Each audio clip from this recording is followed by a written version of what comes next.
Which, Right, as much as I You love see a hulking hurler. Roll for initiative. To put it into perspective, their class abilities are catch weapon, really throw anything, and two-handed hurl trick. And it was the two-handed hurl trick that was right. the The one you were looking for was the overburdened heave. Ah, that's it. The hulking hurler can throw a weapon up to 2 sizes larger than his size category, or an item that weighs as much as his medium load. Mm-hmm. And then everything else was just about boosting what that medium load was. Right. And then you had another two-handed, that was just one of your two-handed hurler tricks, and then the other one you would do as the area attack, probably. Mm-hmm. The character makes an attack roll against a square the target creature occupies, AC 10, rather than the creature itself, so you just can't miss.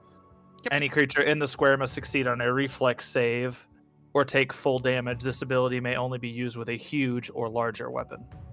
Yep, and then there was something out of So the... that prestige class requires that you be large size or larger.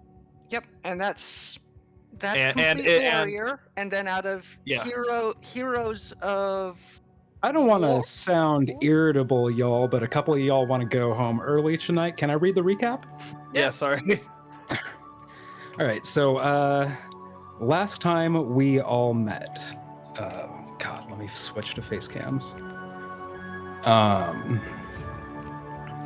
Our party, minus Stormy, had made their way without incident from the village of Kresk all the way to the ruined mansion of Argon Vosthold, seeming to prove true the guarantee in Strahd's invitation to Ravenloft that no harm will befall you as you travel towards the castle. You triggered a seemingly inoperable trap pointed at the mansion's front door. You then heard a request from a dragon spirit to restore the light that had been lost. You met a goblin artificer taking refuge from the blights that skulk in the old Svalich woods, while escorting the missing daughter of the Vistani leader who had previously swindled you for some bunk potions. Seeing the goblin as a capable addition to the team, the party accepts Jack Be Nimble as one of their own.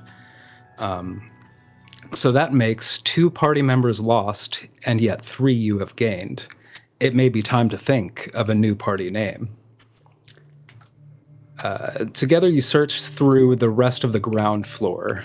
You found undead knights, much the same as the one who had invited you here to begin with. These ones, however, were none too keen on your intrusion, attacking you when you did not immediately leave. It took about 3 rounds of combat before the party realized they were in over their heads and fled, Tegan creating the visual suggestion of a barrier blocking the revenants locking the revenants into the room the party had just fled from. Whether the illusion was believed or not, these undead knights did not pursue you any further.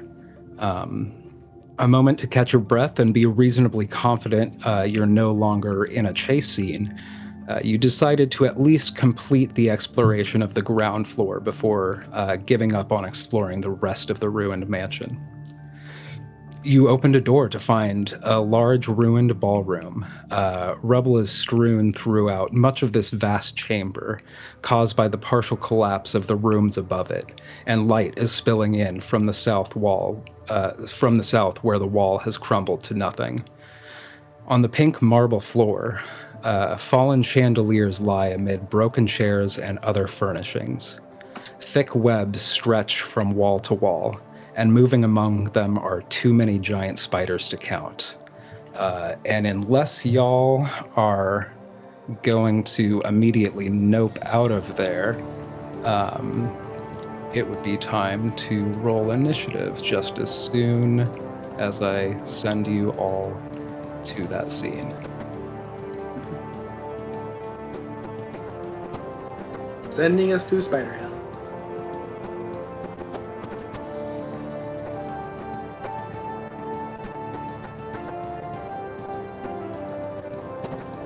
Bussy cheeks, tuck us fanny. Dump truck, tushy. Butt stuff. Yeah. Hey, you reused some of those. I know we. Yes, I know we fought butt stuff like three or four times now. It's actually the same reincarnation. Cheeks, barking spider, tushy, dump truck, took his fanny. I'm wondering where you're hiding Let's the kick hiney. their ass. And that being said, I do like how there's just one odd one out, just called the barking spider. That's a euphemism for flatulence. It's funny, I said that to my partner and they had never heard that before. I've Really? never heard it either.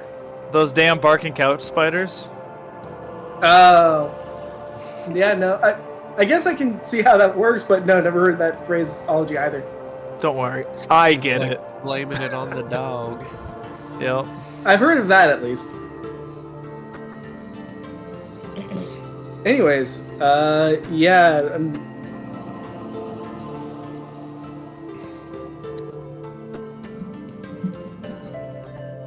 Alright. There's no hiney. No tuchus. Oh, there's the tuchus. There's no hiney though. Give me 1 second. Trying to remember how to add it in initiative. You should right-click your token and be able to send it. It's not bad. Remind me, does my... Wait, oh no! I pressed it twice. Okay, it Oh no! Just use the first one. turn immediately I after. don't know. Organ Voskold. Let's see, what did I have for that again? I rolled Okay. 15. So that'd be David. I feel like I got what I got. But where do you add in the actual initiative again? Right So- next to where your token is. Oh, I rolled in my dice tray. Do you want me to roll program? No, you could just take that roll. Okay.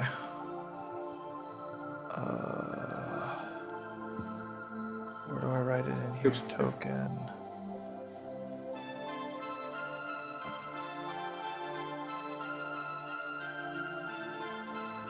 Initiative? Yeah, see, add to initiative, and it looks like I'm in initiative, but I can't see where to add my number into it. Next to your name where it says 0, you can edit that in the initiative tracker. Oh, there's Oh, thank you. add to initiative. There we go. Grazie. Okay, so where's the... All right, low rolls, let's go. Yeah, we were. I guess it kind of makes sense. We were caught unawares by them, right? They like ambushed us. Oh, I removed from initiative. Well, only two of you are in the room. Where's the... When it happened. If you go to the bottom right where the chat box is, and you look at the thing where it looks like one person who just cast mirror image on themselves. Oh, there we Cast- go. Thanks. Here, 17, because I rolled a 15 plus 2. Oh, there's so many girlfriend giant spiders. Yeah, I just noticed that as well. Or I guess you could do gross freaking giant spider. No, we're going with girlfriend. It's because they Yeah. spawn in the ground floor. Uh, Your headcanon is better, Well, but I did explain that I'm- last time. I'm sure that Agatha included ground floor spider as a specific note for absolutely no reason. There's no way there's more spiders that aren't on the ground floor. Yeah. nah, it's just it makes it easier for filing purposes.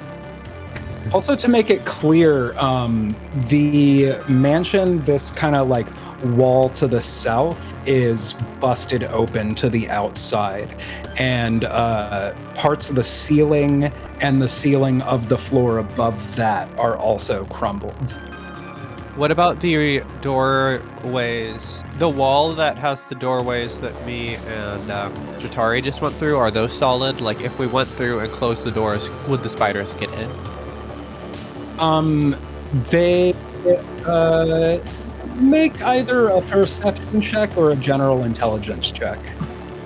Uh-oh. Okay. This is what I'm here for, to make the intelligence checks for you. You fool. Wait, no. Stuntman Eddie is... Can't even finish saying it. I literally can't read, so... Hey. Hey, and that's money! Oh my god. All you can say about Stuntman Eddie's intelligence is at least he's not in the negative. I'm in the negative. 13. I got a nat 20. You, judging by the doors and the size of these things, you don't think they're likely to fit all the way through those doors.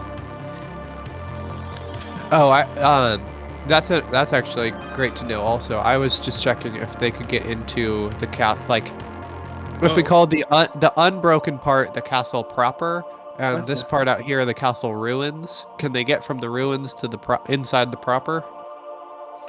Or I'm saying including these areas, and going outside, they can this get wall out. that I'm pinging is solid, though, right? Yeah, the doors you sick. likely assume that they're not going to be traveling through those doors unless additional wall is busted. Oh yeah, they are not large; they are giant.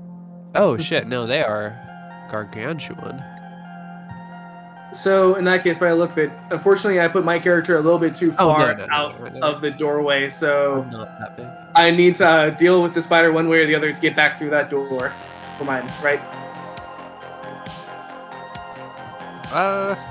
Well, I mean, you're kind of, I don't know. I feel like that's however Agatha wants to play it, because you're still in the spider's, area. So it's is this we'll burn block? that bridge when we get to it. It's technically this is block 2, but you're in it, so. Yeah. We'll burn that bridge when we get to it. Oh, we're gonna have to burn so many bridges with these giant ass spiders. With our giant girlfriend spiders. Dump truck is coming at Eddie with a bite. We need Reddit to come save us. 15 hit. Good news, guys. Butt stuff is dead last. 15 they're me? bringing up the. Yeah, 15 hit Eddie. Yeah. Nope. 15 does not hit. It's going to lash out at you, but you kind of just duck up into the threshold of the door, and it's like mandibles. It's like the angle's wrong, can't get at you. But that is going to be its turn. The next one is, where are my buttons? Also gonna come up on you. Can they overlap like that? I'm not sure that they can. What is the rule for? Passing through each other is difficult terrain, and they can't end in each other's space unless they have an ability that says they can. They have the spider on spider girlfriend ability. That said, we could also say spider climbs up the wall, so it's 5 feet up it's and actually not sideways. not occupying the same cube. That voxel. would be a reasonable thing to say. Another Actually attack get coming at Eddie. That's a natural 18 for a total of 24. Pretty sure that hits, right? That definitely hits. Okay, what is that bite? Quick, use your shield spell. That is 9 piercing damage. Plus. Damn. And I'm not raging yet, so I take all. Take it right to the chin. Plus 14 poison damage. God damn. Wait. I am resistant to poison. Okay, so you take half 7. Yeah. Resist Poison right, isn't not very effective on immune. skeletons. What So do you mean I this can't one poison them? sinks its fangs deep into you and gives a huge pump of poison, which doesn't really fuck you up as much as it would a fully living creature, but That's is going convenient. to be its turn. Jack is completely immune to poison. Not me, Jack, but the other Jack. This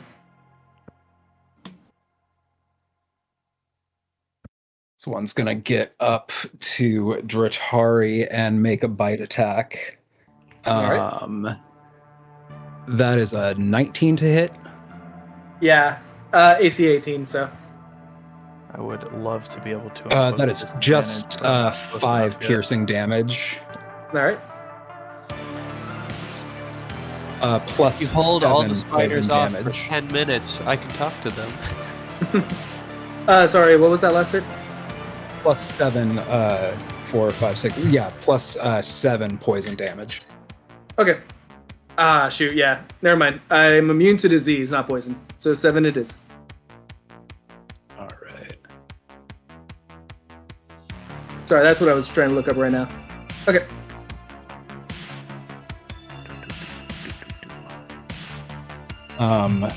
This one is going to try for a web at Stuntman Eddie.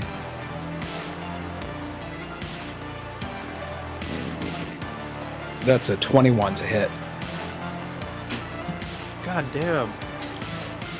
I sure wish These I was spiders ain't reading messing right around. now. You Yeah, that's a are hit. restrained. And then Jack is up. So I'm thinking.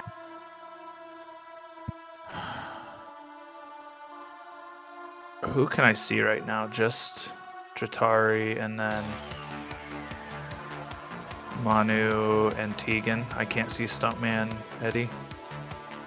Because Yeah, I'll say you can see, even though there's like a whole ass pillar, and we're not specifying if that door is open or closed.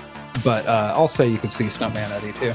my X-ray vision my DM granted X-ray vision coming in clutch. In that case,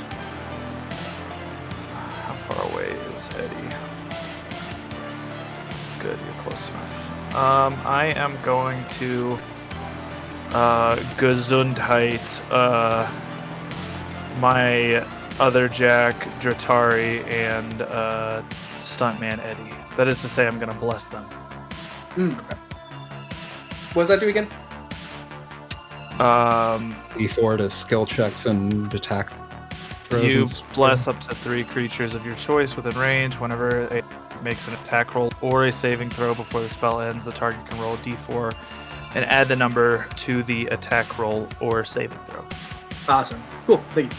So To not essentially roll get, yeah.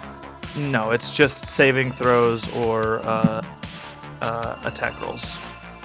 So you're putting that on Eddie and Jack Jr. and yourself, or Tegan, or Dratari. oh, and Dratari. Yeah. Okay, cool. So, Jack Jr., Dratari, and Stuntman Eddie are going to be blessed. And then that is my action. I am going to move in front of the little girl as my move. And I don't think I have a bonus action I want to do.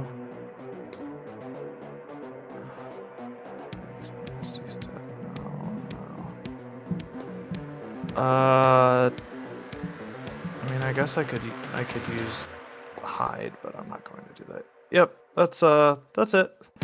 And then it's going to be Jack Jr.'s turn. And he is going to, oh my goodness. I hate that he's in the middle of squares, but that's life. Actually, we'll move here.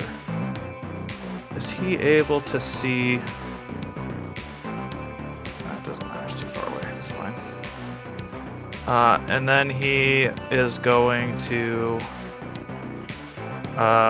Jack Jr. is going to use a force-empowered rend. on the scooter.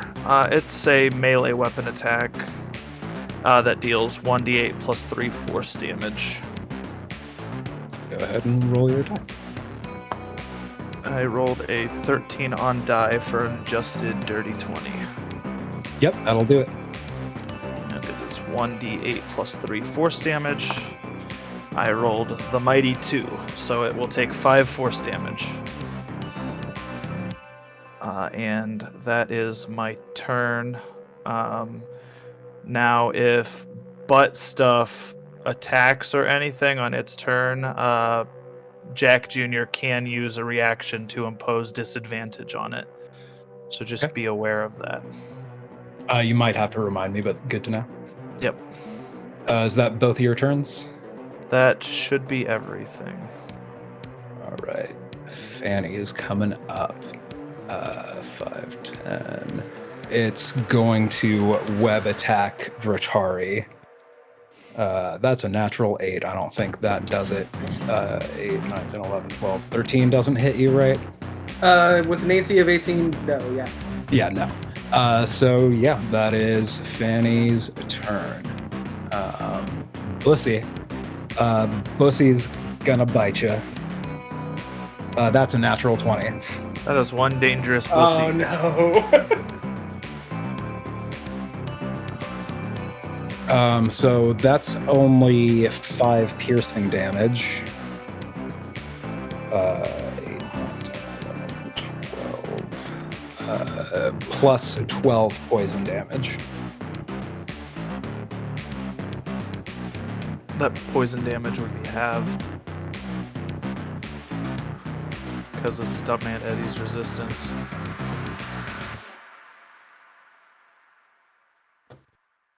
Oh, Sorry, I was stepped away controlling I stepped away for just a second. Did something happen to me? No. Attacks were going at Dratari. But Oh, I didn't I do thought- movement. I thought you this said one to- is on the. Oh, okay. Oh, sorry. I thought you said that was going at... I Eddie. thought it was going at Stuntman Eddie, yeah. Yeah. Wouldn't Stuntman Eddie be able to take a reaction as Bussy moves past him? Can you do that while restrained? It's at I disadvantage. I believe so, yeah. Yeah, you could. Is it disadvantage or regular? It's Restrained is attack disadvantage. rolls have disadvantage. Yeah.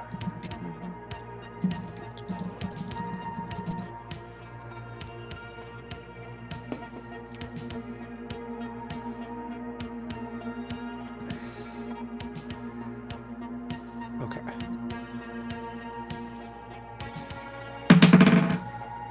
So, oh shit. The 12 and 14. So I'll use the 12 and 18 to hit. That'll hit. Yeah, y'all. Woohoo.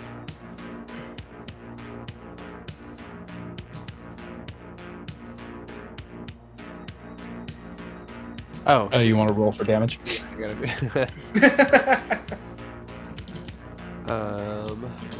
2d6. This is with Kevin's blood fork.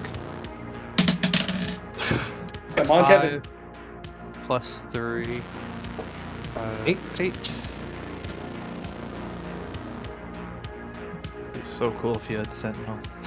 I don't think you do. Yeah, you fork this thing real good in the butt while it starts spider climbing over closer to Dratari. It seems undeterred, and it deals bite to Dratari for 5 piercing damage and well- 8, 9, 10, 11, 12 poison damage. Okay, would that be... And then 12. I mean, I guess it doesn't matter. All right. From my position, I don't think I could see it. Although if I could see it, I could give it disadvantage. I'd say from right there, and I've already been generous about X-ray vision. This time, Yeah. nah, you can't see that. It's fine. I'll just have to move to the other side on my turn then.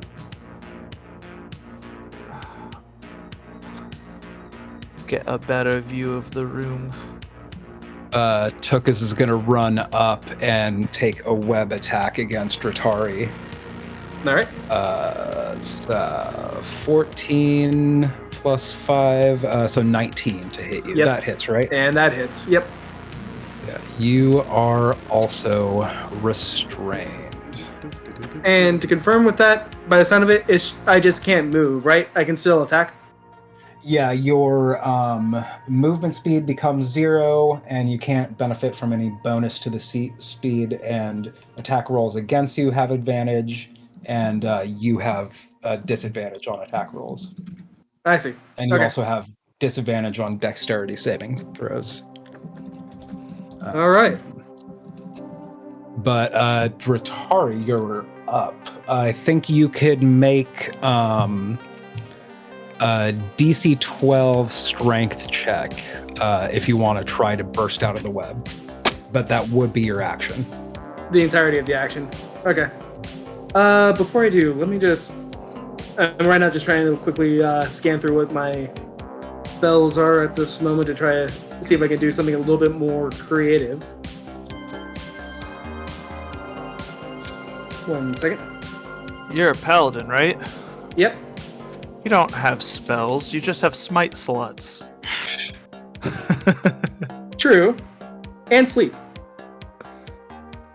Which has come in clutch. Yeah. I'm just being facetious.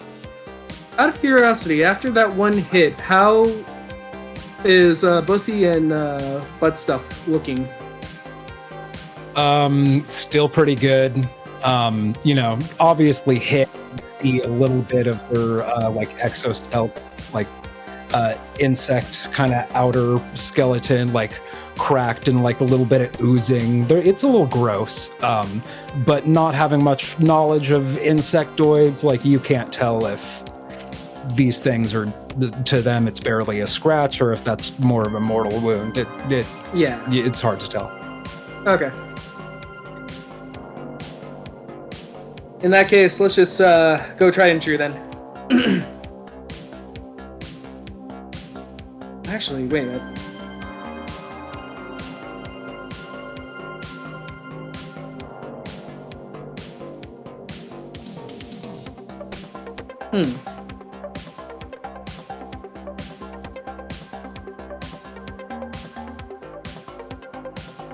And yeah, I can't use Sanctuary on myself, can I? Yeah, Or anything like that. You can, can't you? Mm-hmm. I feel like that was a campaign 1, and I cast Sanctuary on myself. Sam Regal line. Maybe that was campaign 2. I don't remember what character that was. If that was Scanlan. Arian You can- Darrington. You could even Oh, cast yeah. Sanctuary on opponents if you wanted to. It doesn't do any good, but Sanctuary does require the target to be willing, so you could cast it on opponents if they let you. Gotcha. the spell description I was looking at doesn't say willing, but no, it just says, Anyways, I'm at least on Roll20. yeah, I'm trapped in here with only 5 health left. So It just drops if the You're warded making creature an attacks. attack. You're making a yeah, go ahead and attack strength save Butt to Stuff. try to get out. Okay. That's What was that? interesting. Yeah. You're Anyways, making an attack roll. yep, attack roll against Butt Stuff. Hell yeah. Fight this out. Stuff up. All right, 14 plus. And that was Oh. with disadvantage, right? Oh, right. One sec. And also, I forgot. I have not initiative. Inspiration from a few things ago. What did that do for me again? That'll give you advantage after the fact, basically. Okay. Do you have DM's inspiration, or are you the person I used my bardic inspiration on? Because I have one marked use of bardic, but I don't have it marked who I used it on. I think no, it was just DM's inspiration. Okay. The bardic let's is more see. like Keep a 'em- D4 or D6 or something added, right? Keep in mind that you have Bless on you, so you do add a D, whichever result it is. Oh, would it be a? Okay, I thought that was only for I'll just do it now then. Bless is on all attacks and all saving throws. Okay, cool. It's not So a now- one-time use thing. So, a hit for 15 then. And that was disadvantage. For 15 total? Yep. That hits. Awesome. Disadvantage still hit. It's always good. These things are, the size of a barn, so there's a pretty broad side to try to hit on there. The AC is not ridiculous. 1 second. Feels like it's been a while since I rolled the d8. Thank you, dice. Hits for 4. 4? Yeah, right, nat 1. Right when you need it, right? Welcome to my world. All right, you're whittling away. This thing seems to have taken a couple hits to it. Like one of its mandibles is kind of hanging off all grotesquely, but less effective. You're still restrained by you the have web. 2 attacks? I do. I was just going to use the second attack for butt stuff again. Okay. Oh yeah, you could attack again. Okay. Really pound that butt stuff. Yeah, can we all just take a moment to appreciate the line of text of I was just planning to use my second attack for butt stuff again. Good, I'm glad. Can we all just take a moment to appreciate that? You're welcome. Right. I've taken more than enough moments to appreciate buttons. Okay, and this one, thankfully, was a little bit better at 16 total. Yeah, that'll hit. Awesome. Now, please, D8, work better this time. Awesome, 6. 6, 3, so 9 this time. This thing is looking pretty hurt after that one. It's getting close to single-digit hit points. Okay. But yeah, you lash out twice, still bound within your webs, but you managed to get 2 really good strikes on the spider that was essentially descending from the ceiling on top of you. Is that your turn? One last thing just to see.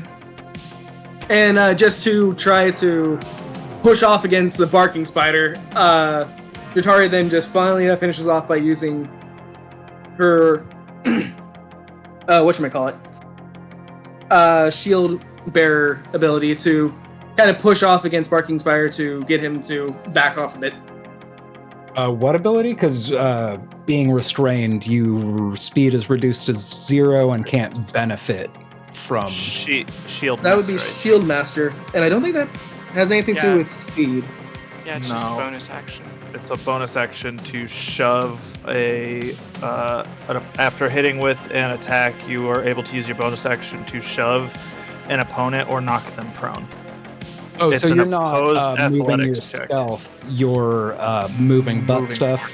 Barking Yeah. spider, I think is what he said. Oh wait, can I knock them prone? I thought it was just No, I knocking mean, them around. It has to be after you hit with an attack, right? Yeah. Correct. Because butt stuff was who you were hitting. Oh, Interestingly okay. enough, it doesn't specify that you have to use it against the target that you hit. Huh. Just that you have to hit with an attack. It says if you take the attack action on your turn, you can use a bonus action to try to shove a creature within 5 feet of you with your shield. Interesting. Well, yeah. I'd say butt stuff, bussy, and barking spider all fall into that criteria. Cool. In that case, Contested strength. yeah, let me go back to see. Actually, Athletics, Dex. contested athletics. oh, there we go. Yeah. It's a natural one here. Nice. I know It's, all the rules. literally for my this, cat like, knife, inside so out. it's a cat butthole. But I can't really beauty blogger it, but Yeah. it is a butthole. Nice. And yeah, mine is 8 plus whatever I have for my athletics, which I'm pretty sure I made a. Yeah, which one do you specialty in, push? so. All right. And are you pushing it away or pushing it prone? Now that you say that, pushing it prone would be a lot better. Probably with butt stuff, just so that if people can come in to try to rescue my mangled body, that'd be great. Because that's about to happen in 5 seconds. So yeah, let's just let's pound butt stuff into the dirt. Butt stuff is prone and face down, ass up. That's the way I like to yuck. Off yuck. You have just made it harder for my character to pound butt stuff. But that, assuming that being your turn, Stuntman Eddie is up. All right, right off the bat, I want to make sure.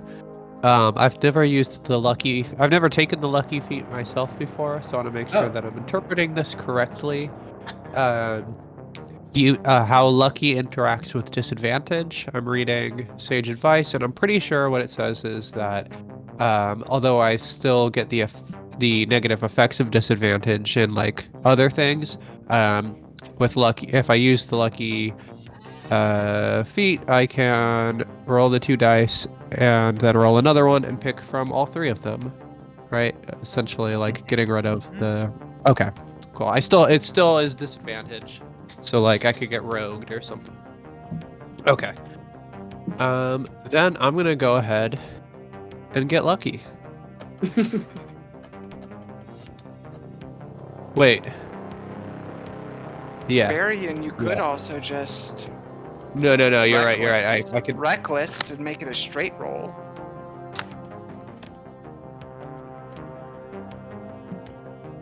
Since advantage and disadvantage would cancel out. What is reckless?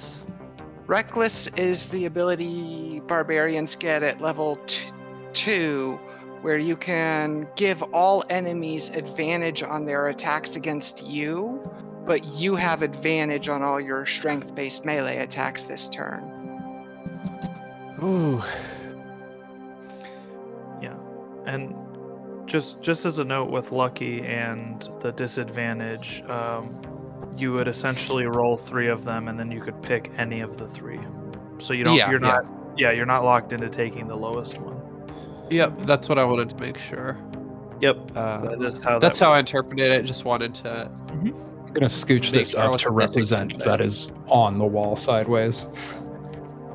Huh, you're totally right. I do have reckless attack. I forgot about that. I'm not sure where it is in DBI. And if it doesn't pop up there, then I forget about it. It might be a feature.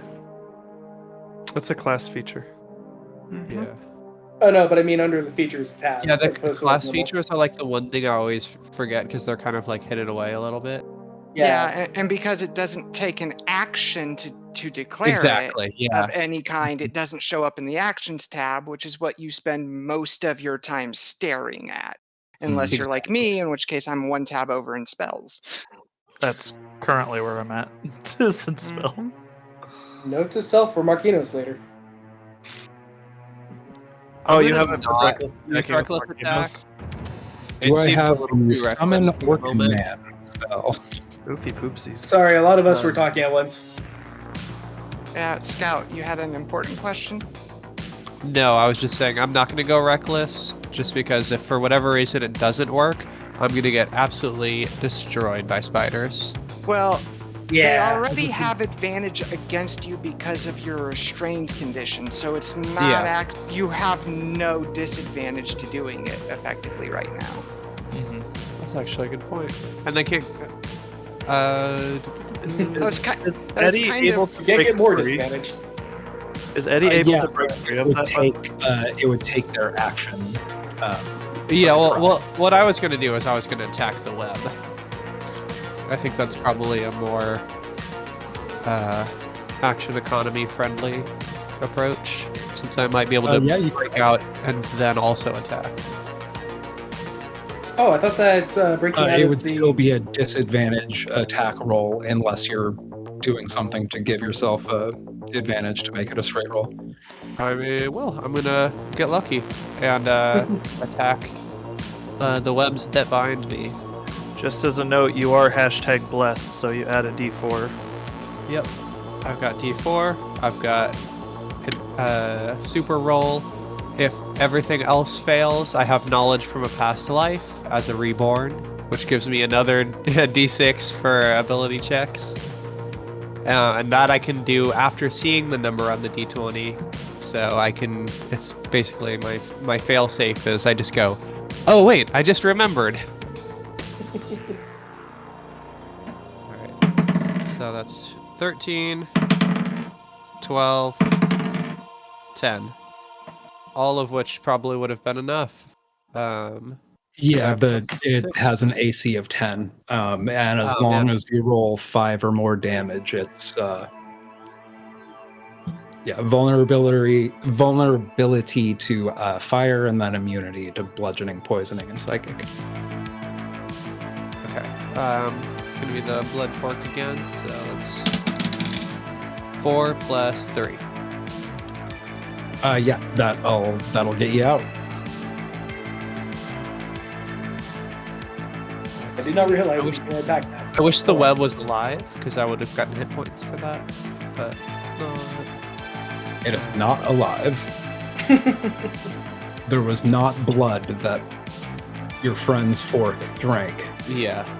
I would like. Oh. It technically says reduce the.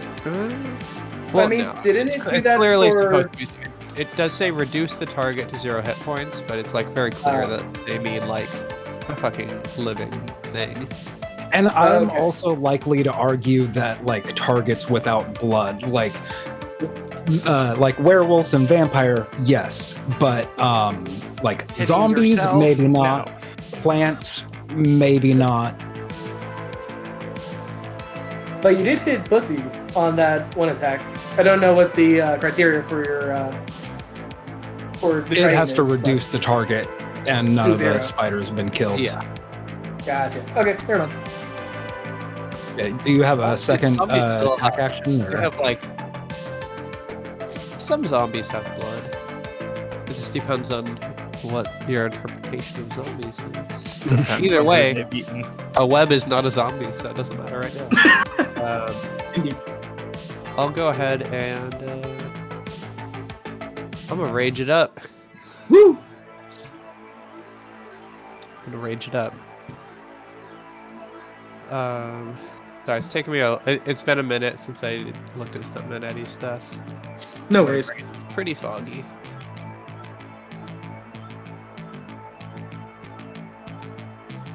And yeah, sorry that you got sick. It's okay.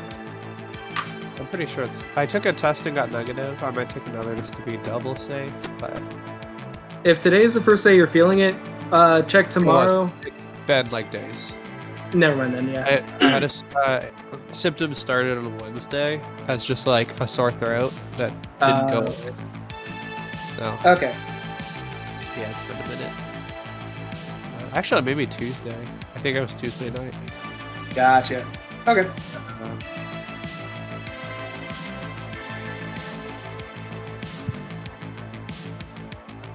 I forget. Am I allowed to go like? Do we have kiting or no? Kiting? Like, can I move here and not get the opportunity attack of cake? Oh well, it wouldn't matter because I'm still gonna get it from dump truck, right? Yeah, and I think you would get it from Cake too, because you are leaving melee. Because Cake is technically like sideways up against the wall, like not on the ground. Like, All right. if that I makes could any get sense. out of here and like eat 2 attacks, right? Yeah. Or I could stay here. Oh, man, it's like I want to do that, but if I want to stay here, but if I stay here, I might end up eating Tokus, Tushy, Dump Truck, and Cake next turn, and that sounds not super smart. Yeah, I mean, for me, I've It already sounds kind of like a good accepted Saturday that. night. The best way to You need to ask Sorry, this is to be through podcast. that doorway, not for me to go over there. Because then you'll just have to carry 2 people through the doorway, and I don't know if that's Yeah. gonna happen. Yeah, Let's just let's get those. I'm just running. I'm out. All right, those 2 attacks of opportunity are gonna be a 6, which is probably not, and then a 19, which I think does. That does. So that's gonna be a bite attack for 5 piercing plus Right. not a whole lot. 3 poison damage. Is that halved Oh already? man, I wish it was all together because since it's halved, it's so low, but it rounds up on both of them. So, Oh no. so it's what was that? It'd be 3 plus 2, so It was 5, right? 2 plus 3, yeah, so 5 piercing damage, and then 3 poison damage. So 5, 6, 7, 8. So 3 and 2 because I have resistance against both types. Cool, type. Okay, that's not too bad. It's a lot better than last round when I took like Yeah. 20 something. Yep. All right, so is that your turn, Eddie? Oh man, I did this out of order. I meant to attack Cake before I ran away from Cake. You could do that retroactively if you have another attack. Like as action. I'm running by while I'm getting Technically, attacked. You're still I'll- engaged with Cake because you're only 5 feet away. Well, there's a wall separating you at this point. Oh, yeah. Yeah. There's a wall here. Yeah. And it's sideways up against the wall, which is why it provoked an attack of opportunity in the first place. Got you. I'm Well, just if you'll a little allow me dumb to make an sometimes. attack, still, I would like to make that attack. Yeah, go ahead and roll. Sweet. I think advantage now because you don't have the disadvantage from being restrained. But you are raging or reckless or my whatever rage, it is. yes. So yeah, you could roll with advantage for this attack. No, I don't get advantage on attack rolls, do I? Or you if went you're- reckless, right? If you went reckless, it's all your attacks. No, I didn't go reckless. Okay, then no. I just have regular. I have Spirit of the Bear Rage, which isn't the same as Reckless or Frenzy. Okay, so yeah, then just a straight Yeah, roll. so- No Yeah, I disadvantage. do. I have advantage on everything else strength except for attacks. I mean, and you get the bonus melee damage and stuff like that. But okay, 8 plus 6, 14 to hit. Did you exactly add? enough. I was gonna say, did you add the bless as well? I didn't, but it hit. So Yep. Yay. By the way, how long does Bless last? Bless It is a 1. concentration, and it lasts for a minute. Okay. So that's 10 rounds of combat. Sweet, I got a hit. That is. Damn it. 2 plus 3 plus 2. So 7 piercing damage. First hit is not a bad hit. Kind of grumbles irritatedly at you as you cartwheel backwards out of the room. Anything else with your turn?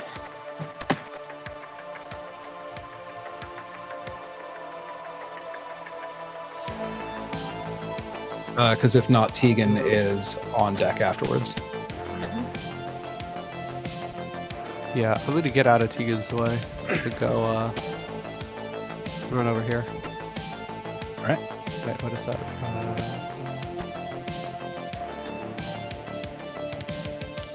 Should help pull Jatari out of here. Thank you. I will need someone to pull my corpse in just a moment. All Or right, heal, so whichever comes Tegan first. is up.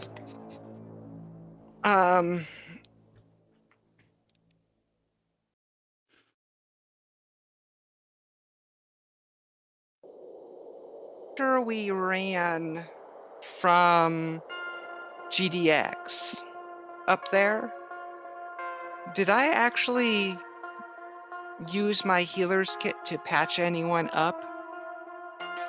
I don't believe you did. Okay. I mean, I guess we could pause to roll the tapes, but I don't remember that.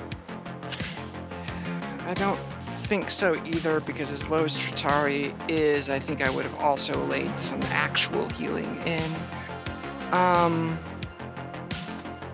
Yeah, because I already started off with 10 points off, so I don't think we ought to heal after the combat. Right. I mean,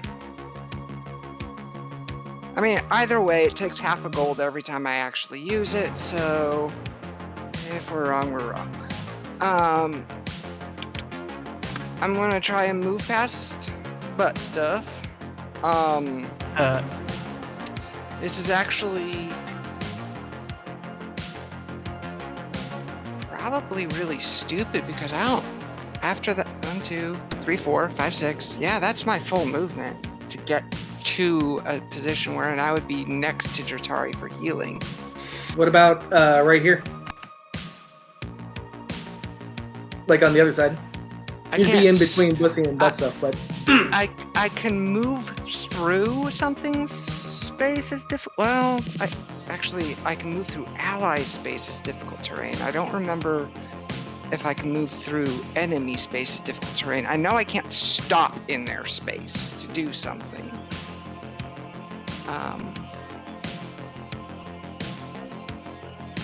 But I'm just not going to take any chances on either the rules or committing suicide like that, and will instead where do I switch this? There it is, and 1, 2, 3, and plus.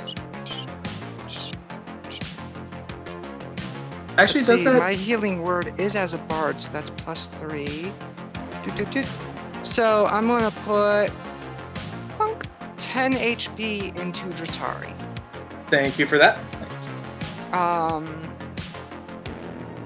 And then with my actual action,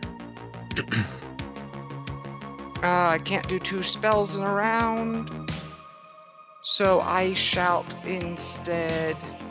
Where's the correct tab? There I am again. Character actions. Eldritch Blast. Bunk.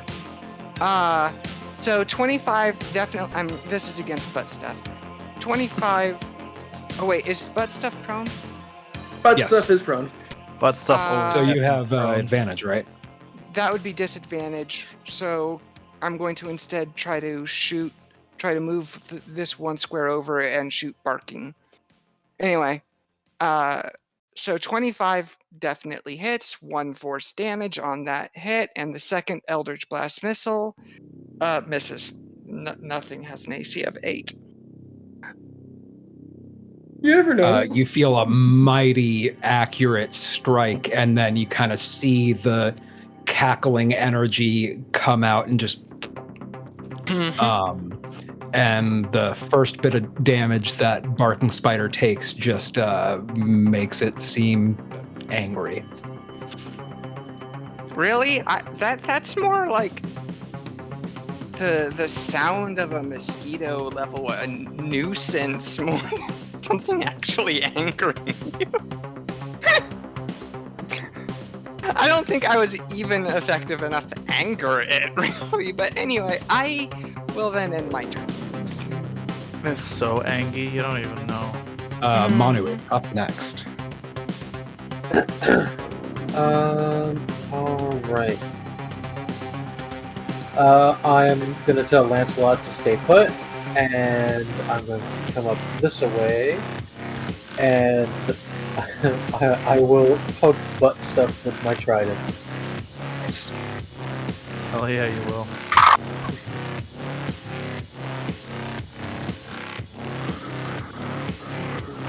Uh, 21 to hit That'll do it. for 7 piercing damage. Yeah, after that strike, this one's starting to like curl over a little bit, still prone, but legs like kind of twitching up. It does not look long for this world. And then Yeah, I'll go ahead and cast Shield of Faith on Dratari. You get a +2 to your AC. Awesome. Thank you. And that's my turn.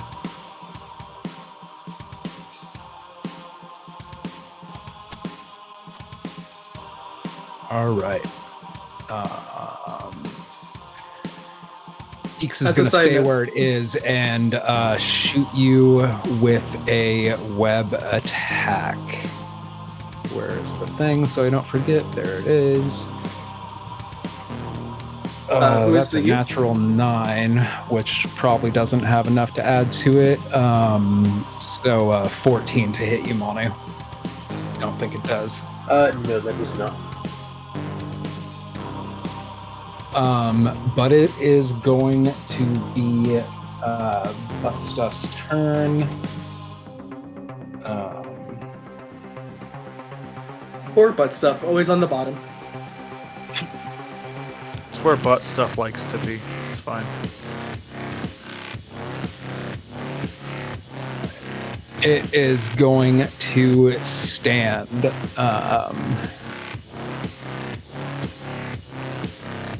And make what is probably its last attack action against Ratari. All right. I'm gonna go ahead and impose disadvantage just to make sure to keep butt stuff down. That was a natural 18 that went down to a natural 3. Nice. Does Dratari have that one spell on them? I can't remember what it's called. You put on the shield of faith on me, so yeah, that bumped it up to 20. It's the no, it's a different spell. Oh. I don't know which one. But probably not, because I think the only spell on me now is Bless and the shield that you just gave me. Either way, 3 or 18 won't hit, thankfully. Okay. So it just was able to stand up. It's still very much like up in Dratari's space, but that one looks like the most hurt out of all of them. And that brings us to the top of round 2. Dump Truck is also going to web attack. Where are my conditions? Web attack against Ratari. What would that do? I'm already restrained. 19. That doesn't hit, but what? Since I'm still restrained, I think. Oh, you are still restrained? Never mind. Yeah. Well, I'll just say that couldn't see that, and that ends that's turn. It is Cake up next. No, we did not do Sanctuary. I'm sorry, what? Manu was asking. Okay. He meant Sanctuary, but no one did Sanctuary. They're kind of fucked about not being able to get out. I'll say this one spider climbs to the ceiling using 10 feet of its movement, 15, 20, 25, 30, and is going to make a bite attack from the ceiling at you. All right. That's a natural 1. Stack them this way. So that's that turn. Barking Spider is going to make a bite attack against you, already being up in your space. That's a natural 7. Tushy is up. 5, 10, 15, 20. Just going to get close to the door and block it. Jack is up. I am still listening, but I'm doing the pee dance real quick. So I got to be right back. No worries. I can hear you, though.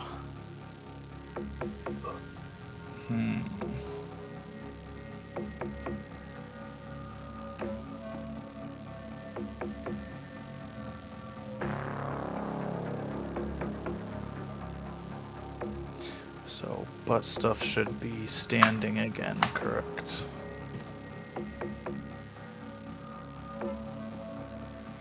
Correct. It's no longer marked as prone.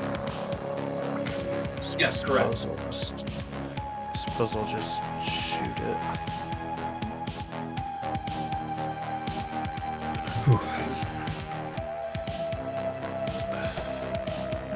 Cake is up on the ceiling right now, right? Yeah. Okay. So it's not actually in this room. No, it's just otherwise would be stacked on top and making Bussy invisible. Okay, my first attack, I got a 19. That'll probably do it. So 27 to hit butt stuff. Yeah.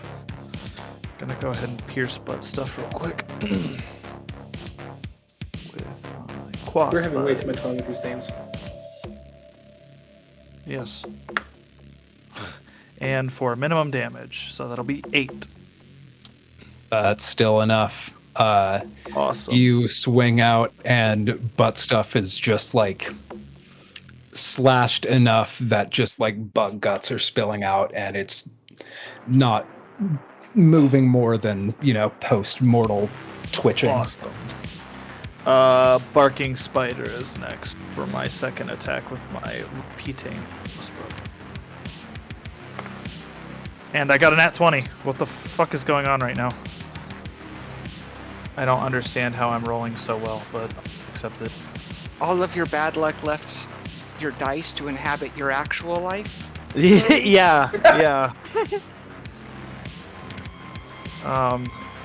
That's just karma being like, all right, well, your mouth is messed up, and you need a ton of dental work, and your neck is messed up, and you've been hit by a car, and you had your bike chain snap this week. So why don't we go ahead and give you a nat 20? Yeah, I've replaced the bike chain, but since I was hit by the car, now the back wheel is like all wobbly. So. You know what the sad part was? I wasn't even moving. I came to an intersection, saw that a car was... knew that they weren't going to stop, so I stopped to wait, and they just kind of turned into me and just ran me over. Like, straight up in the wrong lane. They just turned and cut across and just hit me, so... Anyways, I'm going to go ahead and deal 2d8 plus 7 now. For the rare crit, and I rolled double 4s, so 8 plus 7, right? Yeah.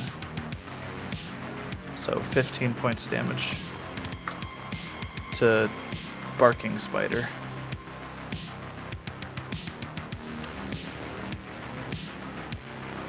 That one's also looking close to single digits. Awesome.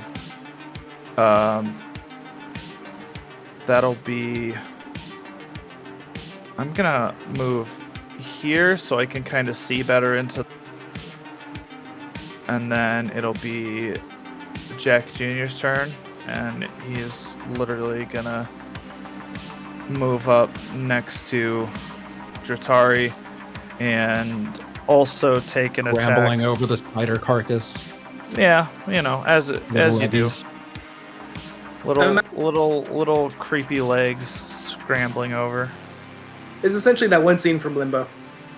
And I rolled a nat 16. I'm scared that my luck's... Like, I'm scared I'm going to get a nat 1 on really vital, and it's going to screw me over.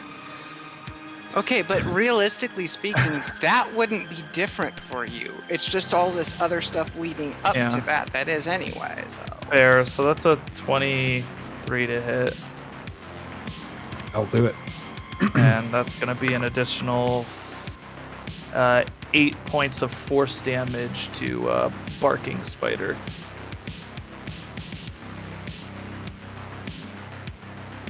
Yeah, with that blow, this spider is looking winded and wobbly and barely standing after that.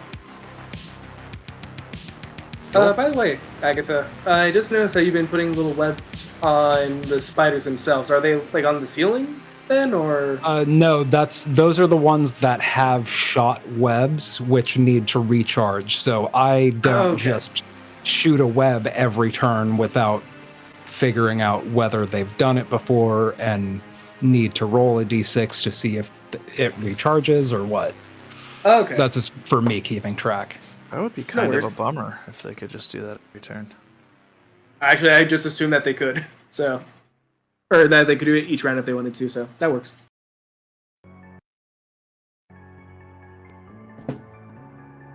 But if that's my yours, turn, yeah. All right. Which one is Fanny? It's gonna come up and get on the wall. 5, 10, 15, 20, 25, and make an attack against Dratari. All right. That can go ahead and be made at disadvantage. Okay, that turned a natural 18 to a natural 4. Haha! Thanks on that one. Haha! Jack Jr.'s OP. Bussy is also going to make an attack. I have no more reactions, so that's a normal one. Sorry, friend. No worries. So- Hopefully so that much is I can do. 20 to hit.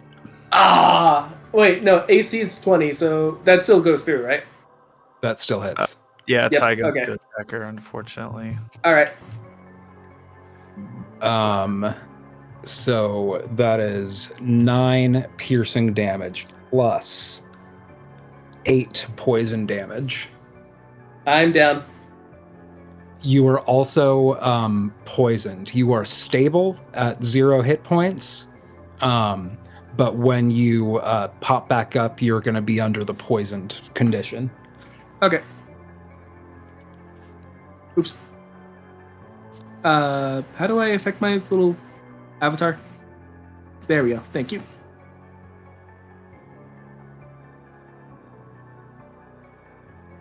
All right. And this is incredibly fucking mean, but you're the only person here. So let's see. I know.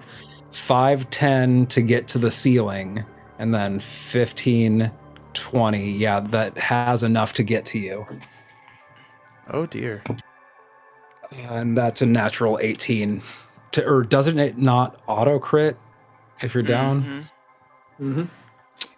It has so advantage you were to hit stable and at you were crits. stable at 0 hit points. So I think that would only put you to that wouldn't fail you still death 2 saves. deaths. Yeah, that It's would still that 2 would from inflict, 0? Yeah, it would inflict 2 death saves. Okay, death so yeah, fails. that's 2. That is 2 failed death saves. All Oof, right. that got tense. But oof, and it's your turn.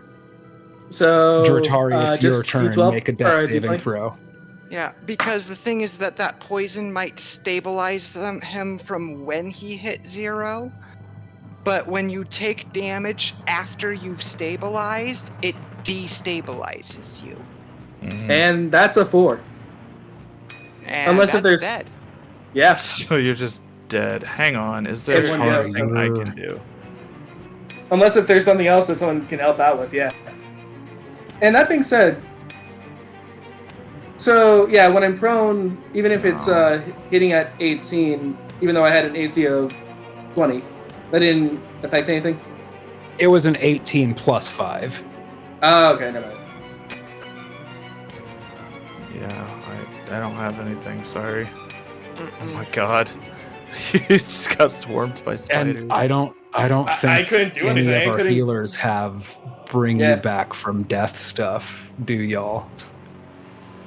I don't have healing. I'm not that The- kind There of might support. be an Definitely not NPC here. that there's not Yeah, been yeah. an in-world reason for you to know about or be informed about that might offer. Oh no, there is another NPC that you Yeah, have what's the getting freaking offered. scary the celestial? Yeah, the abbot. He's gonna want you to get a dress though. Fine, I Yeah, think. Dratari's dead. Yeah, no, Crazy. there's, yeah, Sorry, no. yeah, I mean, It unless if, could have been me. I mean, what else Um, could I have done? He was in my way, so I couldn't escape. He was in the way of the door frame. Oh, it's true. So, no, yeah, I was... And I didn't realize I could cut the mines by attacking them.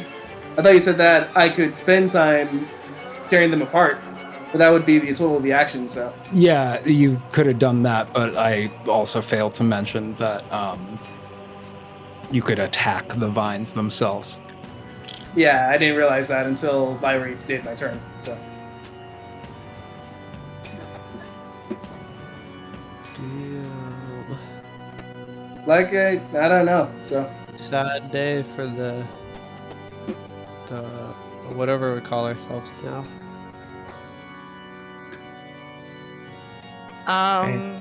Well, You guys meet me and someone immediately dies. well, apparently I was the one that got your luck. Well, here's the thing. Tegan has died once. Manu has died once. Dratari just died. Eddie's whole thing is having died. Yeah. So Allegedly.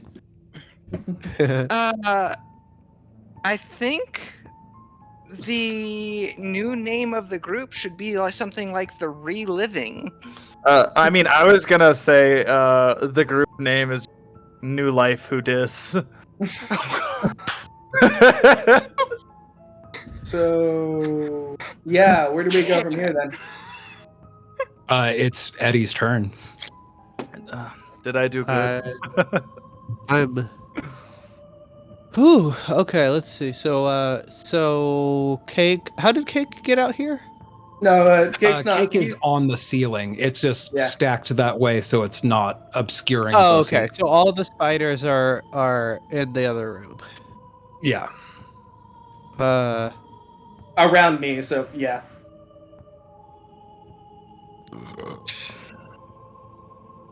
The dress thing isn't the issue. So actually, this is I'm just- y'all. This is the first D&D death I've ever experienced. I've Same. never had one, and I've never even seen one that stuck. Because we've had a couple in this campaign, but they didn't really take. Well, we'll see if it does for Dratari. Yeah, is loot the body? Well, I was hoping that someone would carry the body, but all right. Loot the Oh, body. At least drag the body out. I mean, Quick, everyone, take her shit. I mean, first things first. The body we should take is the body. in the midst of a swarm of enemies that have quite literally still webbed his body to the ground. So even if I'm we really did- strong. I bet I could grab him.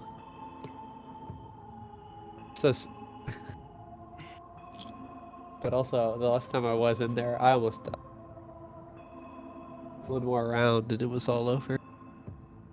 I mean, I am still raging though. Well, if butt stuff is dead, Yeah. then I could easily go in, No more try butt to do stuff for us. stuff, and if I fail, I could just go back out. There's no opportunity attacks on me, so right? why wouldn't Uh, there be? Yeah, 'Cause there's you no would one still be adjacent in to the door. range. Oh, Because No, Pussy there's is five. here, There's not 5 here. feet separating. In that corner, there's a whole 5 feet separating. Just barely. Because I can just go right here,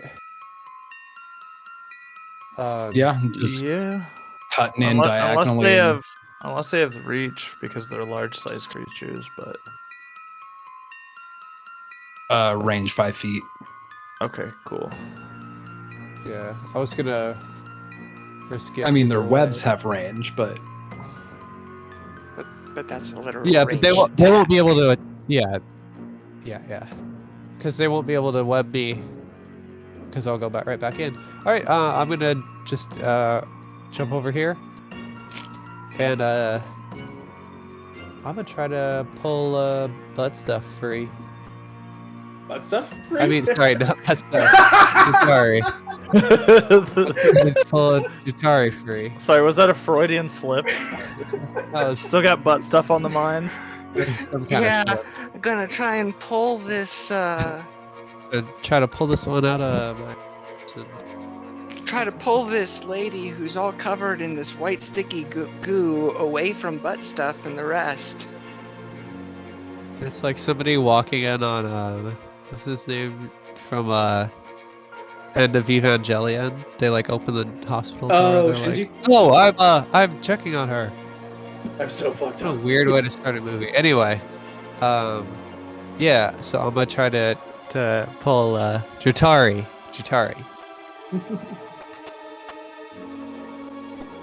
Yeah, I say that will be your action to grab her and take her out of there. Yeah, that makes But sense. I'm assuming you don't it's have like to roll for similar it. to the. Oh, I don't have to. Oh, okay, sweet. Yeah, That's that could easy just be your action. Okay, I was ready to do all sorts of rolls. Yeah, I'll grab Chari and just zoom on out of here.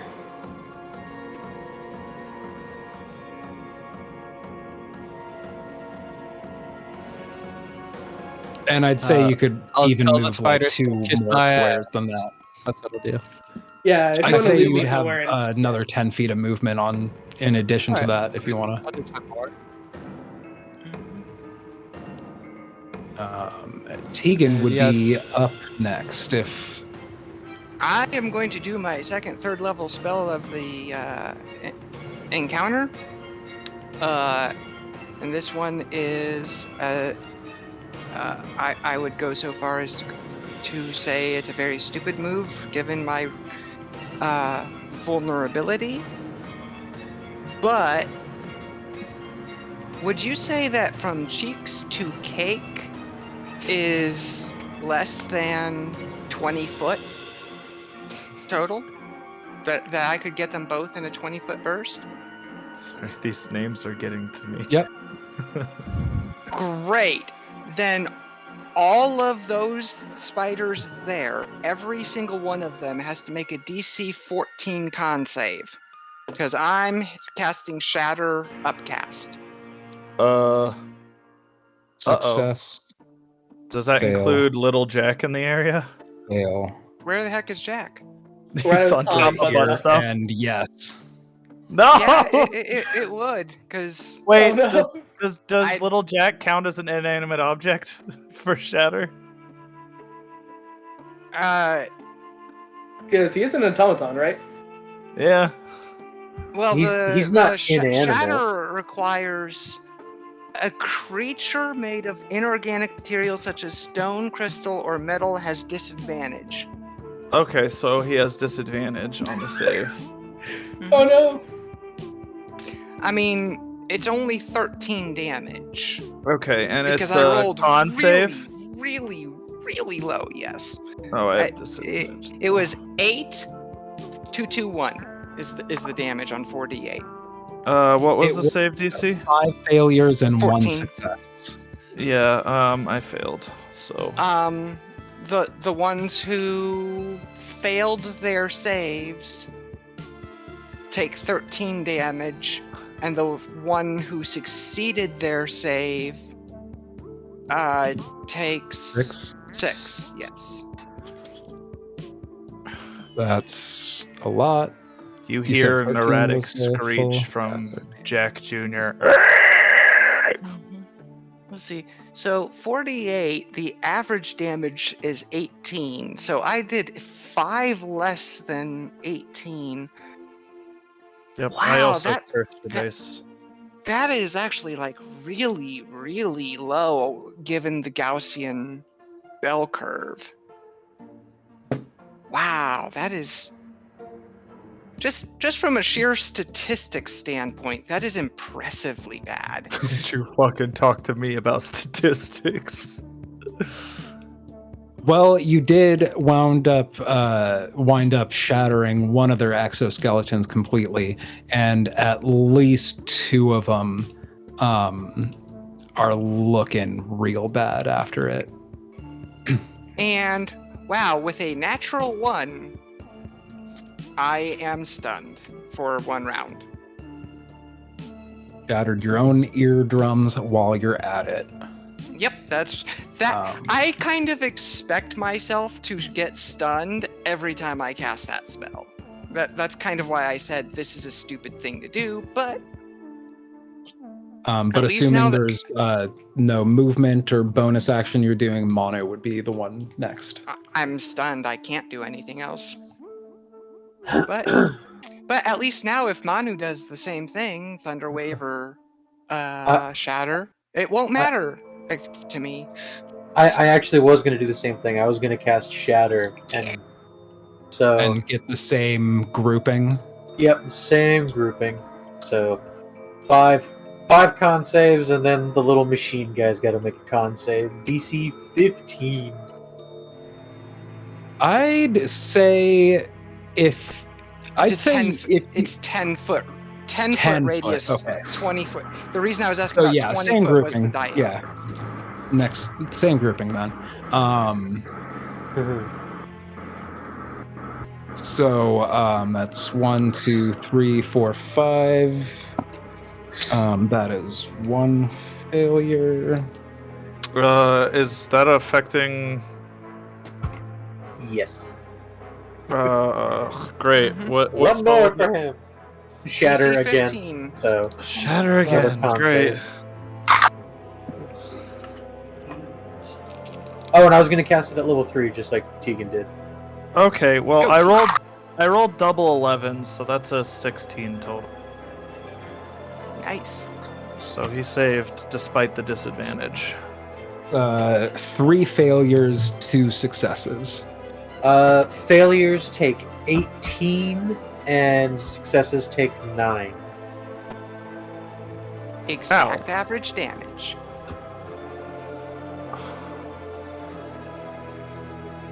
I'd like it to be known that you guys have dealt 22 points of damage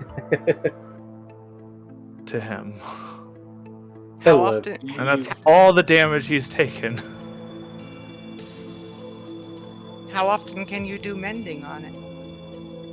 It's a cantrip.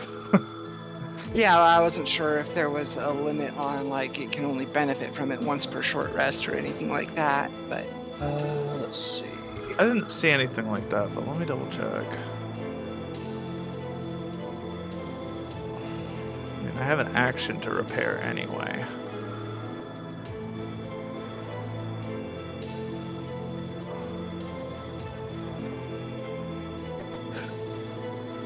Three more of them down.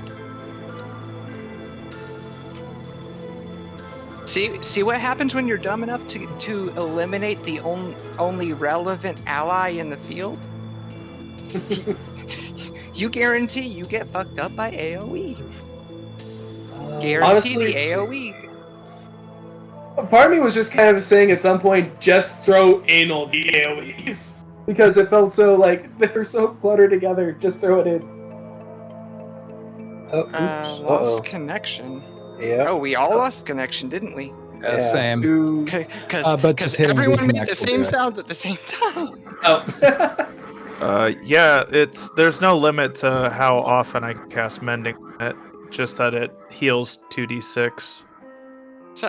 So yeah, it's taken 22 damage, but that's Yeah. like a couple of minutes, casting mending once per minute. Okay, but alternatively, And- screw you guys. And Are you also taking any movement or? Moving just back a little bit next to Tegan, just in case something chases after me, and there's some space there, and that'll be my turn. Well, Cheeks is up, rolling a d6 to recharge. That's a natural 1. So it is probably just going to get up to the entrance there and take a bite at Jack Jr. No, not take a bite, because use its action to try. Or no, it just recharged or rolled to see if the web recharged. That doesn't take an action. So yes, an action for a bite attack against Jack Jr. It's a 21 to hit. Pretty sure that hits. Yeah, that'll hit.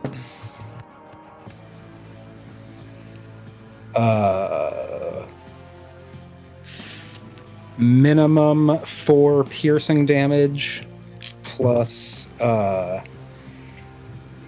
12 poison damage. It's immune to poison damage. Okay, so just the Yeah, just the 4 4 piercing piercing. damage. That is that one's turn. Ouch. What stuff is dead? Dump truck's also gonna come in a little bit.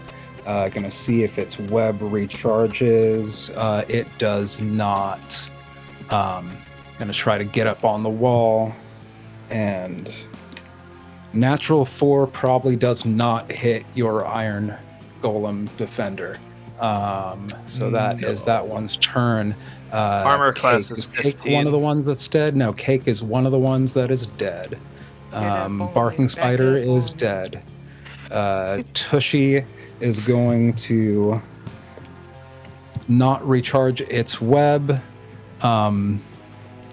Just gonna get there and try to make a bite against Jack Jr. That is a 19 to hit. Yep, that'll hit. Okay, not rolling the poison damage because it's not going to take that anyways. That's 6, 7, 8, 9 piercing damage. Jack Jr. goes down.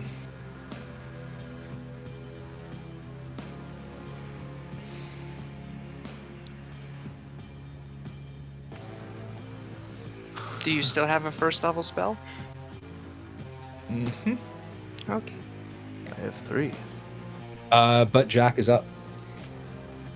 I am. There's so many butt stuff going on that now I'm butt Jack.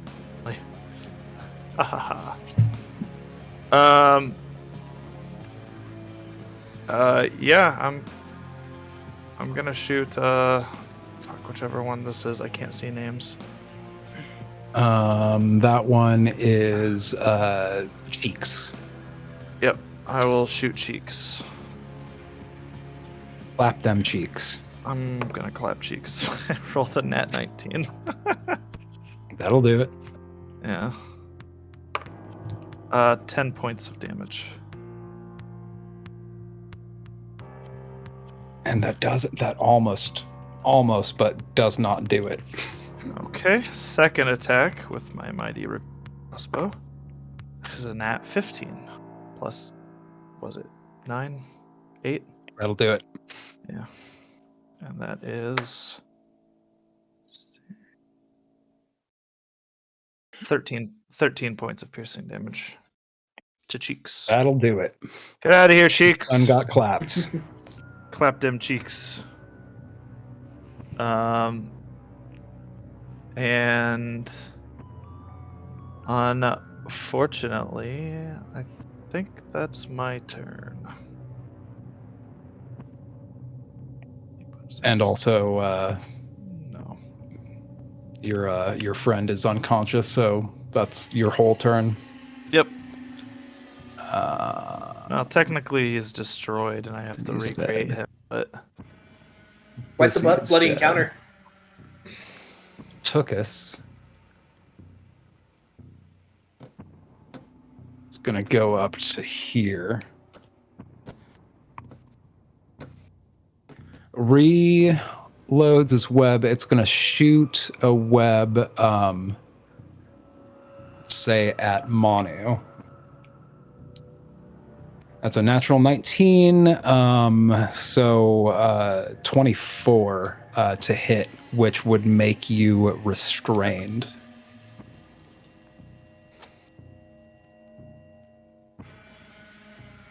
Does Manu just- have like 3/4 I just cover realized- or anything?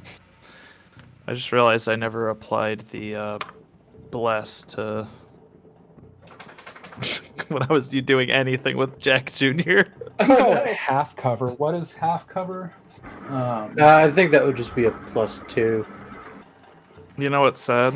If I had, I would have made. So both yeah, of what's those your saving AC throws. +2? Oh no. 19. That's fine. Yeah, it still would have hit.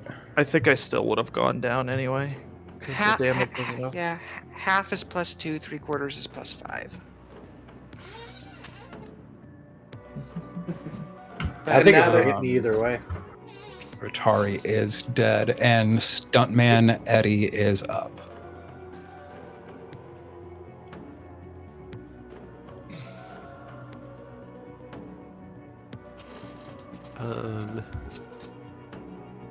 If Stuntman Eddie dies, we're going to have a character Daredevil Freddy.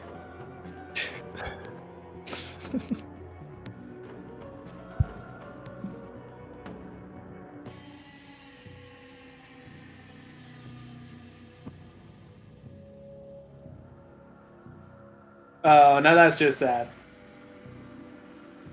Apparently, Hmm? lay on hands. Oh, I was looking through my list to see what else I could have done. Lay on hands at least would have dealt with the poison, Mm-hmm. as well as having 25 more health points. So yeah.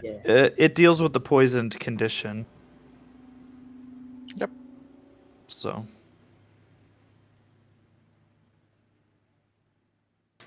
Yeah, Scout, if you didn't hear us, Eddie is up. Yeah. I don't know what to do. You would not be alone. I'm just gonna weep over Atari a little bit. Aw. Crying is a free action. I mean, I mean,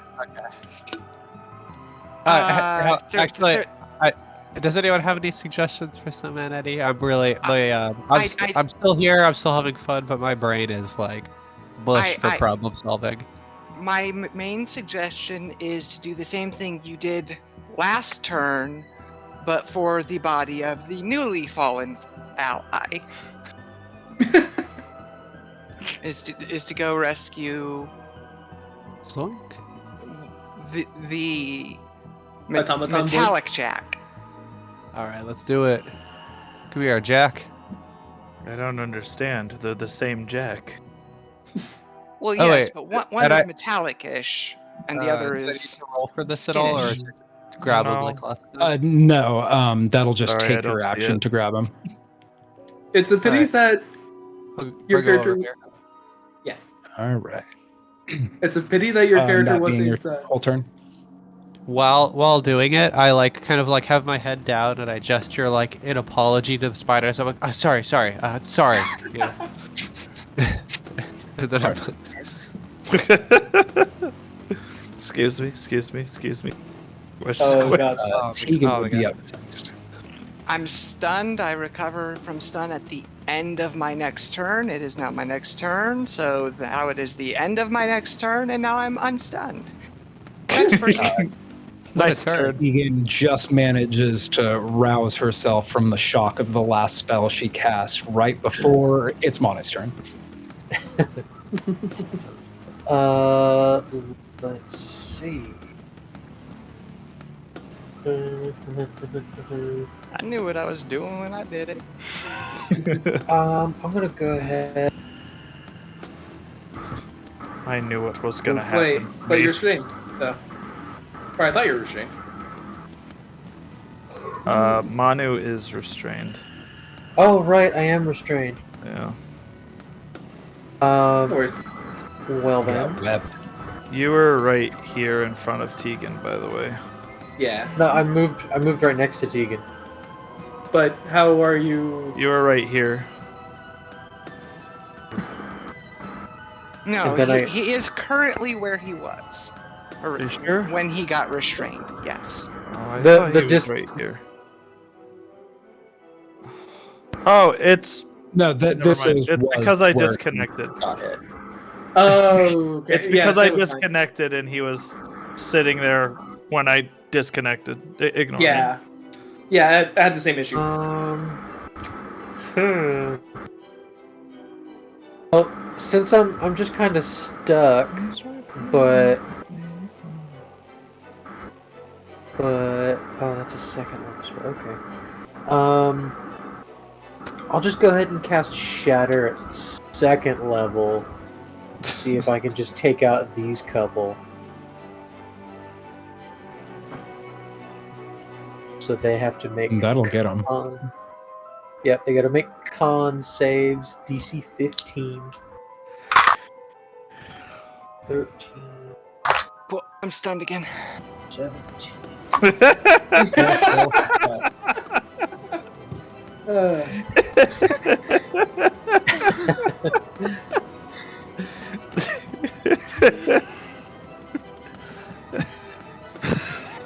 Two failures and a success.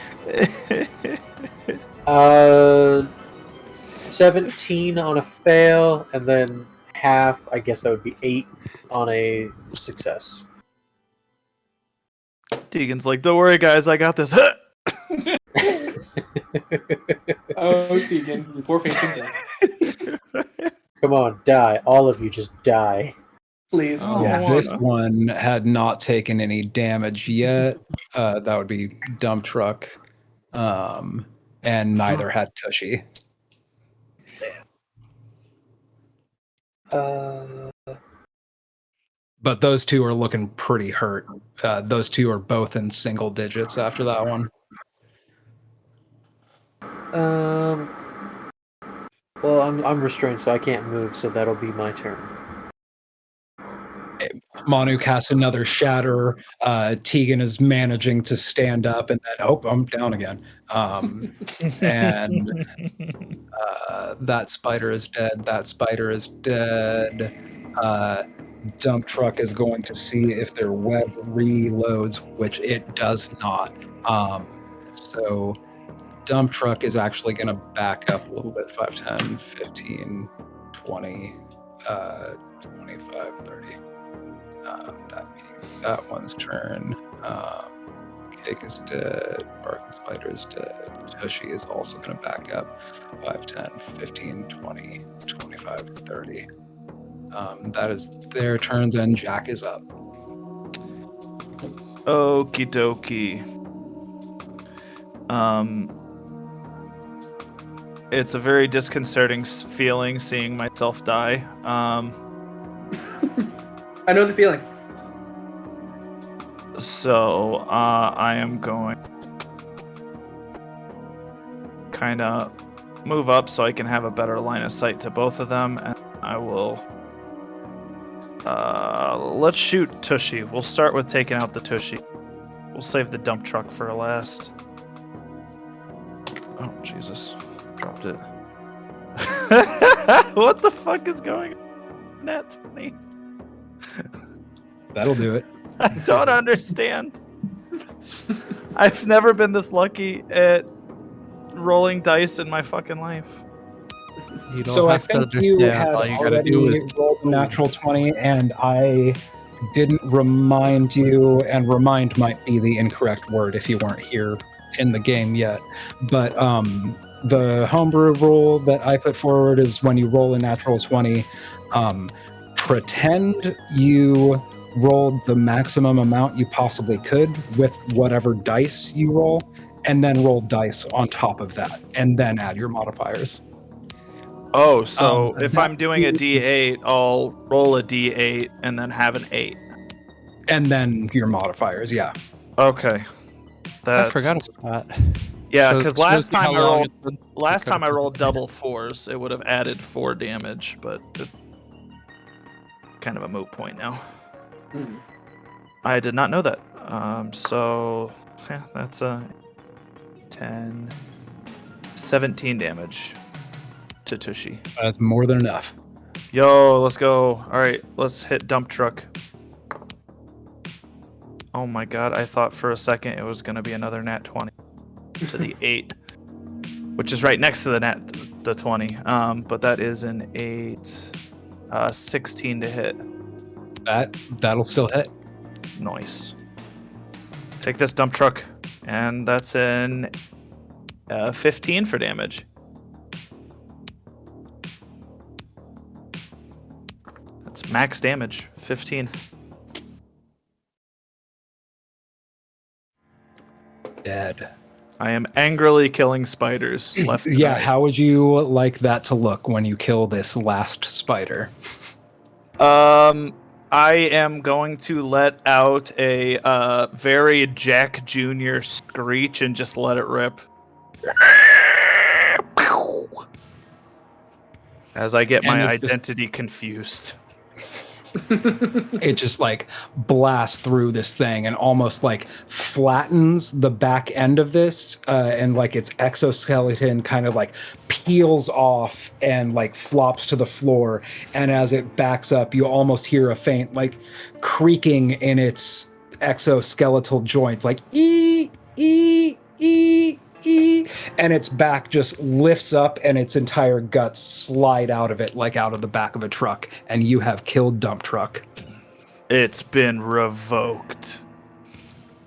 Wait, that doesn't apply here. Yeah, wait, what? It's an action movie line that does not apply in this situation. Felt like saying. But 4 rounds of combat with these giant spiders who managed to be more of a problem than you might have expected. And one of your companions, Jack, one of your brand new companions, is now with you all, reeling after this battle. Your friend is dead. But with that, it's a good time to take a break. Want to come back at about 25 past? Sure. Sure. All right. Yeah, that sounds good.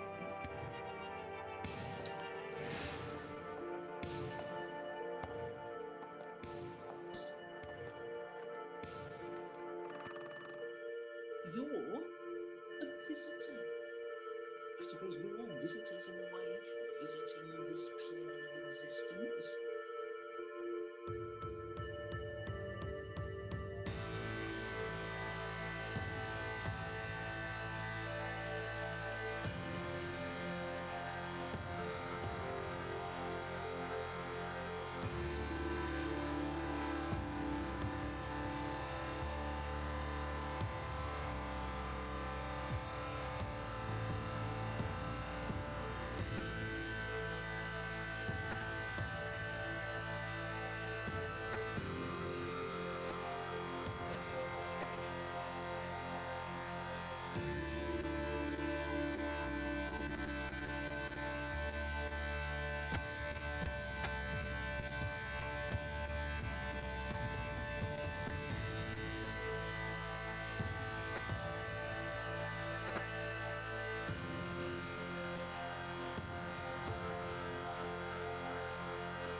Yeah.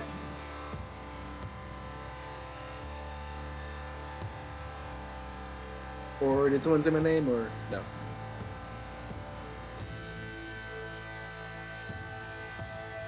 Not Okay. that I know. Never mind.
Pour one out for Drashari.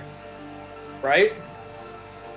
Yeah, it's one of those things where to do it again, I probably should have done Sanctuary on myself first, as opposed to trying to attack. Or at least, if I was going to attack the binds. But, didn't know. So how does this work, since we kind of already know that people come back to life anyways? I'm sorry, what's the question? So, like, where do we go from here? Well, none of your party members have Revivify or any sort of better healing than bringing you up from unconscious. I don't think Manu or Tegan have like a bring back from dead spell. But you did just meet the abbot and, get offered services, including, raising dead. Okay. But you're gonna have to get a Right, dress and get back to the Abbey of St. Markovia with your body to be able to do that. So the next step would probably be new character for now. Gotcha.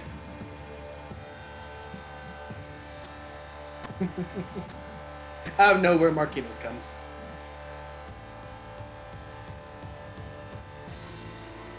Yeah, and the dark gift that Manu and Tegan and Ricky got was like one time free revive for death for player characters level 4 or lower. And we're now at 5.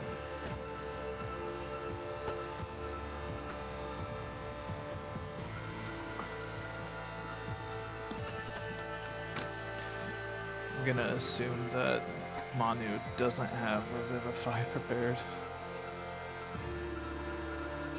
I No, don't think he's high our enough only, level. reasonable thing now is to try to revive via the abbot. Also, Brooke, I think it looked like you were talking, but I couldn't hear you. If Manu's 5th level, he's high enough level to cast Revivify. Whether he has the No, diamond we can't hear it. 300 or whether he has it prepared is another story. I think the party should have diamond. Ted? Yeah, we don't have. Here you know. We are. Even if we had the spell, we don't have the components. So there's no point in Manu walking around with it prepared when. Right. Did y'all sell those diamonds? Because I feel like you had diamonds for. We had some cash through. Like before you Stormy. even came to Barovia, I think from pre-campaign stuff, y'all had gems feel like and we had diamonds gems that you did and not only kept- sell. I think we only you sold kept some of them, diamonds. but kept ones that like I don't have the spell that uses this now, but we're holding on to this for like I wouldn't be surprised if somebody I has an believe expensive Manu diamond. who has them actually. And Has yeah, what? I think. Do you have from a very very long time ago? We got a bunch of gems and we kept some of them. I remember we maybe kept either diamonds or rubies. I do have a diamond worth 300 gold, but I don't have Revivify prepared. Yeah. Fine, So but at least can we we- have. Yeah. We could at least prepare Revivify next time we long rest or whatever. It won't work on you though, because the Revivify has to be cast. A minute prior. after you die, like within a minute. So, like I said, we could take you to the abbot. The Yeah, abbot's my friend. yeah. We're good friends. He's my buddy. Yeah, You we could are always in the try to right take now, you my to dude. the abbot. Sorry, The other thing we could try to do is we can take you to the abbot and be like, hey, They're dead now. I owe you? I will Yeah. gladly pay you Tuesday for a hamburger today. Yep. I will gladly pay you next week for my second you know hamburger of this week. The abbot has only been around for a couple hundred years, I think. I very much doubt anyone in Barovia has burned them before. There's Right? no way they would be suspicious of this. And I don't think I was outwardly hostile towards him, but I was definitely like hostile in terms of saying it to the rest of the group, but not like specifically outwardly at him. I'm not exactly sure where we are, so I don't recall how close Barovia is currently. Or not Barovia, Vallaki. Vallaki probably be like 1/3 a day, maybe even less than that. Vallaki's not Kresk? super far. Kresk, it took you about a half a day to get here. No, yeah. Well, how far so- is Kresk from Vallaki, since we have to hit Vallaki, then go to Kresk? Crest to Vallaki or the other way around is about a full day. Okay. And my last question is, just so that we're not hauling another ward around. Okay, we need to go to Vallaki, then How from far is the Vallaki's... Vistani camp? Is Yeah. that what you're... the Vistani camp is not far. You could probably go to the Vistani camp, and subtracting the amount of time you stay there and assuming you're going from there to Vallaki, that would probably be like a 3-4 hours journey. Okay, so save... And it's so- only like mid-afternoon at this point. Okay, so return the girl, get the dress, return Dratari. And all of that is actually somewhat reasonably accomplishable in about In 2 36 days? hours. Yeah. Hey, Scout. Fun? Yeah, you probably want to spend the night in Vallaki before you hit the road again back. And also, it might be a reasonable assumption that the lack of random encounters you're rolling heading east towards the castle, those privileges might be revoked if you start heading west again.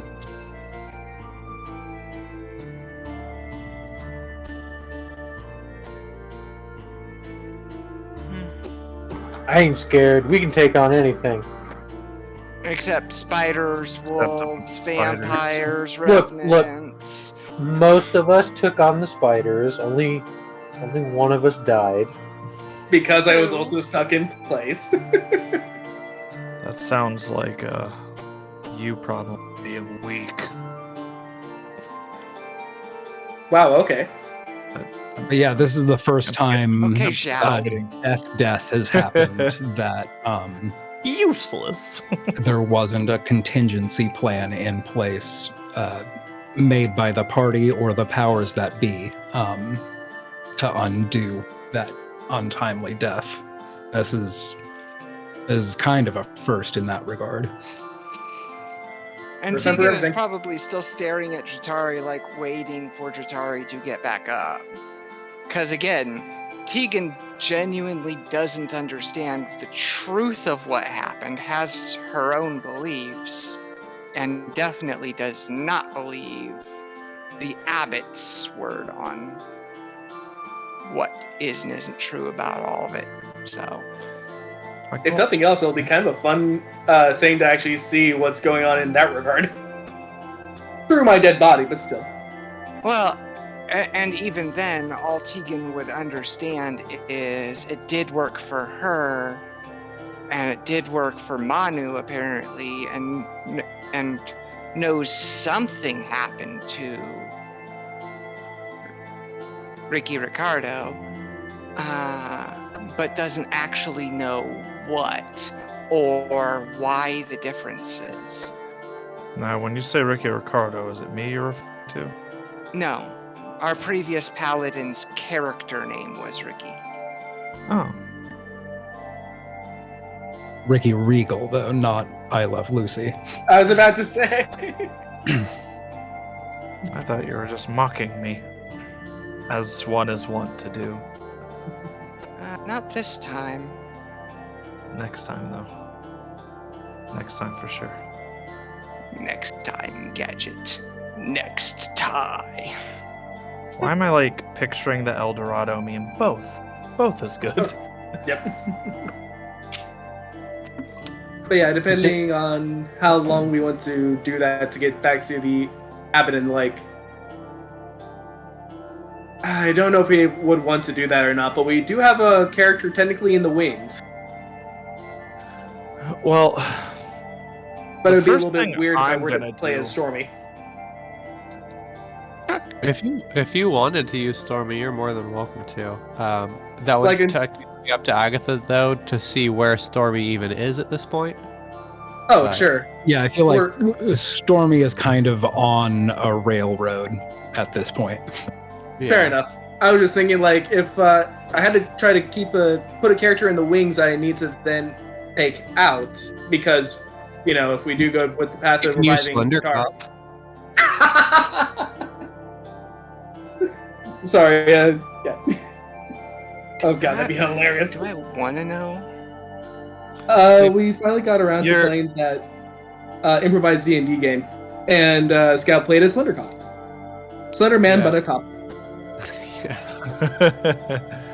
I was gonna say your backup character should be a worshiper of Lolth, because that would be funny and ironic. A worshiper of who? Lolth. The Spider Queen Goddess? Oh, gotcha. No, that being said, if Jatari does get revived, then yeah, she's definitely going to have new fears. And now I'm Slash- afraid of spiders. Any Fear of questions? doors. No, definitely, yeah. In the doorway. Spear of spider, spear of fire. I guess I didn't take a picture of it, but when I was in Astoria, we walked into one of the like local bookstores there, and they had an RPG called Thirsty Sword Lesbians. And the developers of that are really great and cool people too in the community. Nice. And Thirsty Sword Lesbians actually has and Hardwired Island. I don't know how much they actually credit one another, but they know each other and did help a bit. I thought I read that that game was basically like, I don't remember if it was like the age system or it was one of those that's like, I think the age system is Green Ronin Press, but like one of the ones that's like, there's a handful of RPGs that's using the same basic template. I could be wrong, but I feel like I read that in one of the blurbs on the inside or outside cover. It was a pretty Hardwired good cover. Island is with Weird Age Games. Weird Age Games helped publish it, yes. And I think it does use parts of their system in order to simplify, but it's par for the course with a lot of games. Borrowing one another's systems, even a lot of things still use the D20 SRD and OGLs. Sorry, open game licenses, which basically means that you can use someone else's system within certain constraints and confines. You can use D&D 3.5's mechanics as the basis of your system, but you can't have illithids and beholders and crap like that, because of the OGL. Unless it's in the system reference document. Mm-hmm. If it's one of those monsters, you could have.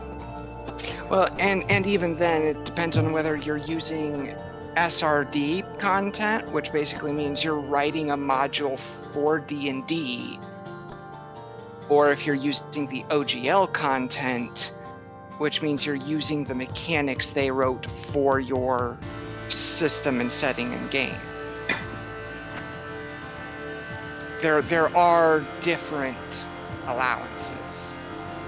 I could be wrong because I don't actually care enough to keep up with a lot of this news, but I feel like I heard that Wizards was talking about revoking the open game license, That is correct. which is shitty. But anyways, I think That all is of us are correct. back. So yeah, pour one out for Dratari. Y'all are victorious over your battle with these massive spiders in this ballroom that you just kind of opened and were bombarded with. Victorious, but one among you fallen, and then reminded that there's another non-combatant with you that was being escorted by your new friend. What are y'all up to?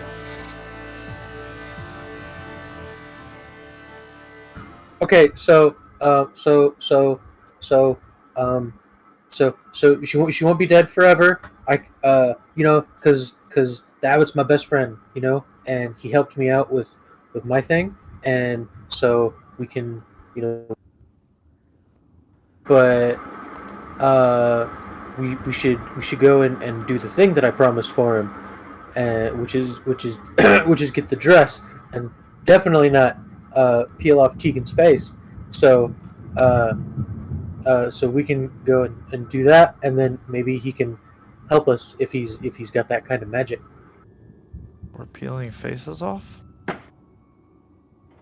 No, I said The we're not peeling Abbot's- faces off. Yes, the Abbot is a rather weird and in many ways perverse person who's trying to refine the creation of a unique type of flesh golem of flesh. And one of the things that he has stated he would like would be my face. He believes Nice. that I have a look that he is interested in. Alright then. Yeah, we're not actually, except apparently one of us looking very sideways at Manu.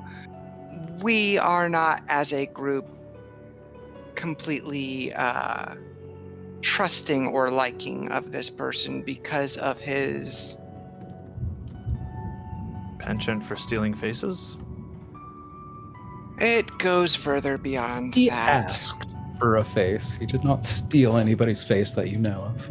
Oh, that makes it okay. I mean, would you consider letting him have your face, and then he can like heal you, and you'll be all right? But then he'll have your face. This does not inspire confidence. I'm just saying it's an extra bargaining chip. He's gonna take your face off, like in that movie. Face off. Tegan just kind of gives Manu this extremely what the fuck is wrong with you look, but doesn't actually say anything. And then after about a half second of brain rebooting goes, so let's first, just because of proximity and ease, let's get her to safety of her family. I agree.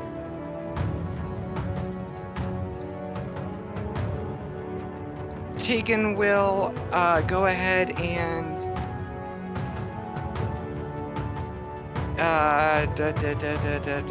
what's the word? Healer's kit, first aid on Eddie. So that's 1d6 plus 9.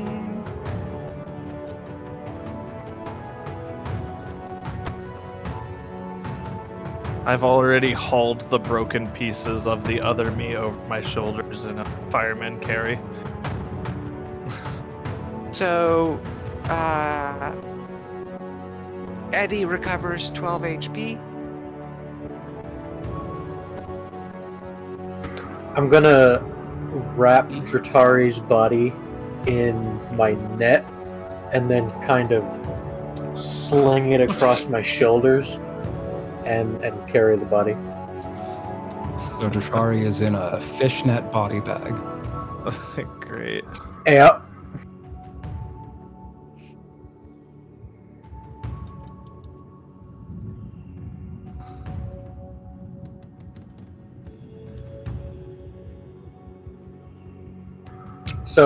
So first we get her home, and then we have to go to Vallaki. Know about the Talons.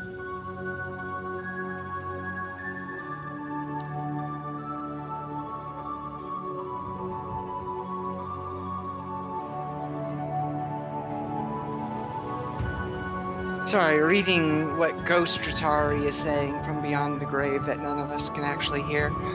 Anyway,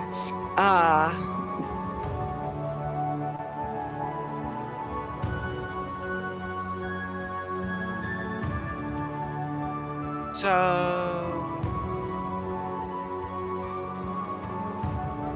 Yeah, Luvash. We have to take her back to Luvash. yeah, so but the first things first is let's go ahead and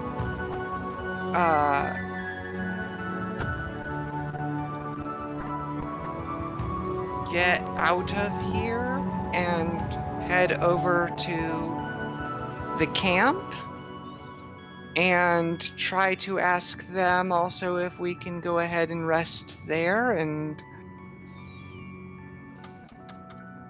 hope that that part of that works out.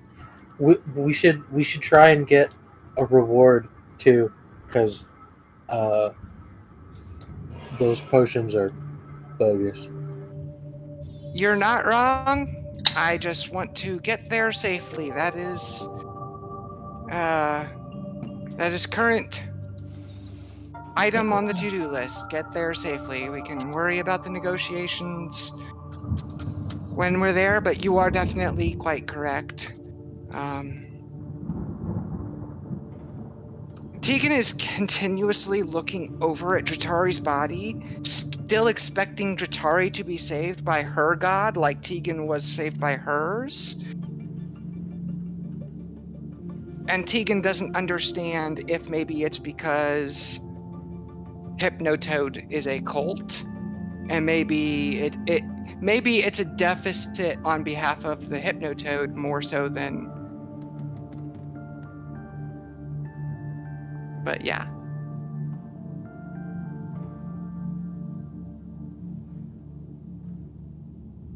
So.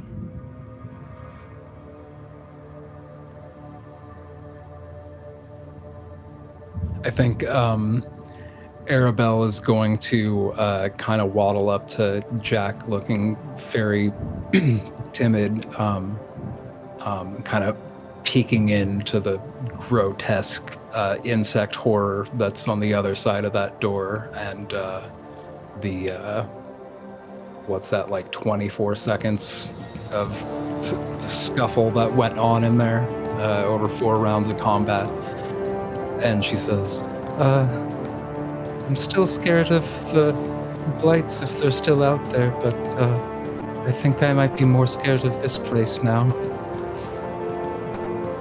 To be fair, any type of plant creature, especially blights, we actually have methods to use against them that, if it came to that, if there is anything in all of these lands that we have the least to fear of in this group, it's the blights. By a very significant measure. I get plus 1d when fighting them. Yeah, and Tegan still also is carrying the Staff of Golthius, which can legitimately just insta-kill them if she wanted to actually destroy it to use it for that. That is a one-time use with limited range. That is correct, but it is also really fucking OP. in that range for that one-time use. That does take actually legitimately blowing the staff up, but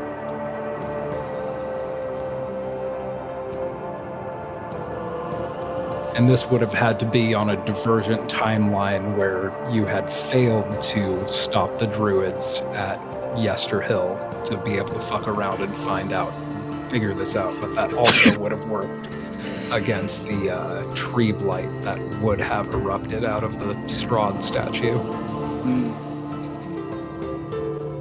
So yeah, there's no need to worry.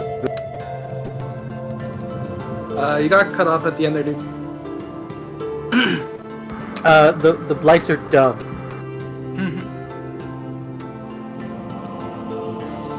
so Well, yeah, they're big, dumb, and mean, but it... Okay. Do not worry too much. We will protect you. so Someone's at the door. Ara?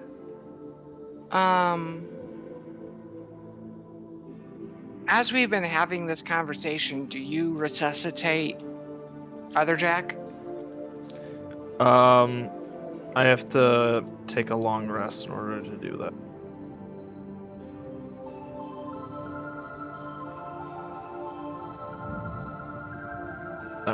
Once he hits 0 hit points, he's destroyed, and I have to use my smith's tools during a long rest to create him. If it has died in the last hour, you can use your smith's tools as an action to revive it, provided you are within 5 feet and expend a spell slot at first level. And then 1 minute missed later, that it pops back up to full. Must have missed that part. I did too, except that Steven literally put it in the little chat thread. Missed that part. Cool. So, yeah, I'm just gonna... My eyes kind of glaze over a little bit as if I'm disconnecting from reality as I fix it. Clink, clink, clink. Complete disassociative episode.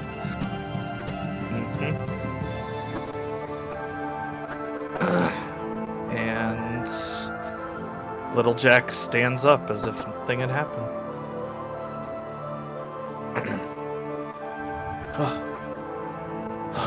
Thank goodness we both survived that. Pat him on the back. You did good work in there. Took down several of them. So other than 52,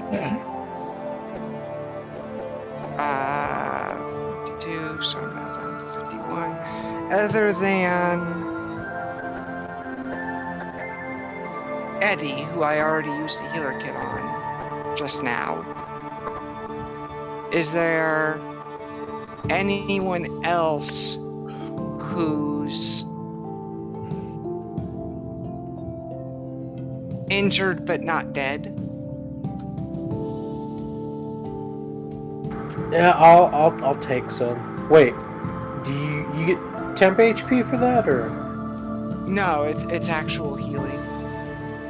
Okay. It's 1d6 plus 9 healing, and it's once per short rest. I'm good. I didn't take any damage. I could use a little bit of healing, just if we're gonna be traveling. Yeah, that was kind of part of my concern, is the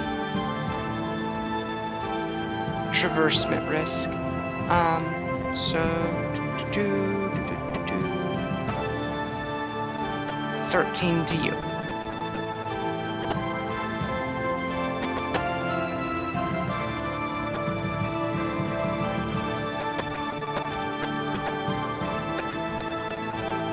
I don't remember where I got temp HP from, but I have 5 temp HP. Did somebody cast Aid? That was during the other combat. Okay, Yeah, how long does that So- last? Like 8 hours, 24 hours, something real long and ridiculous.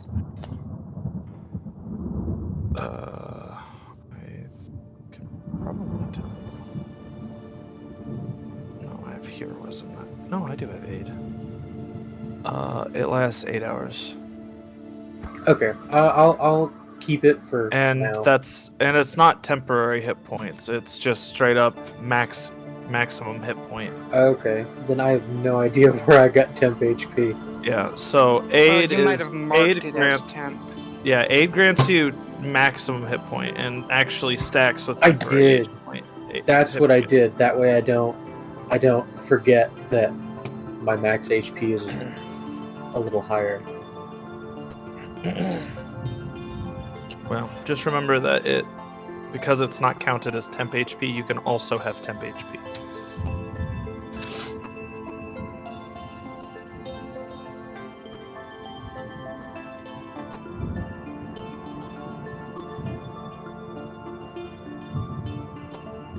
So, off to the Vistani camp? Yeah, Yeah, y'all I'm are just thinking so. abandoning the rest of the mansion. It seems prudent at this point. Who is trying to sort of lead the expedition? God, not me. I have no idea where I am. Who has I mean, decent survival? I have 4, and I think that might actually I be have- the highest. I have survival. I have +7. Oh wow, okay. So I'm gonna put guidance on.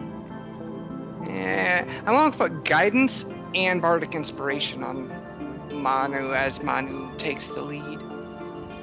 Yeah, Manu, with your guidance and your bardic inspiration, if you want to make a survival check for me.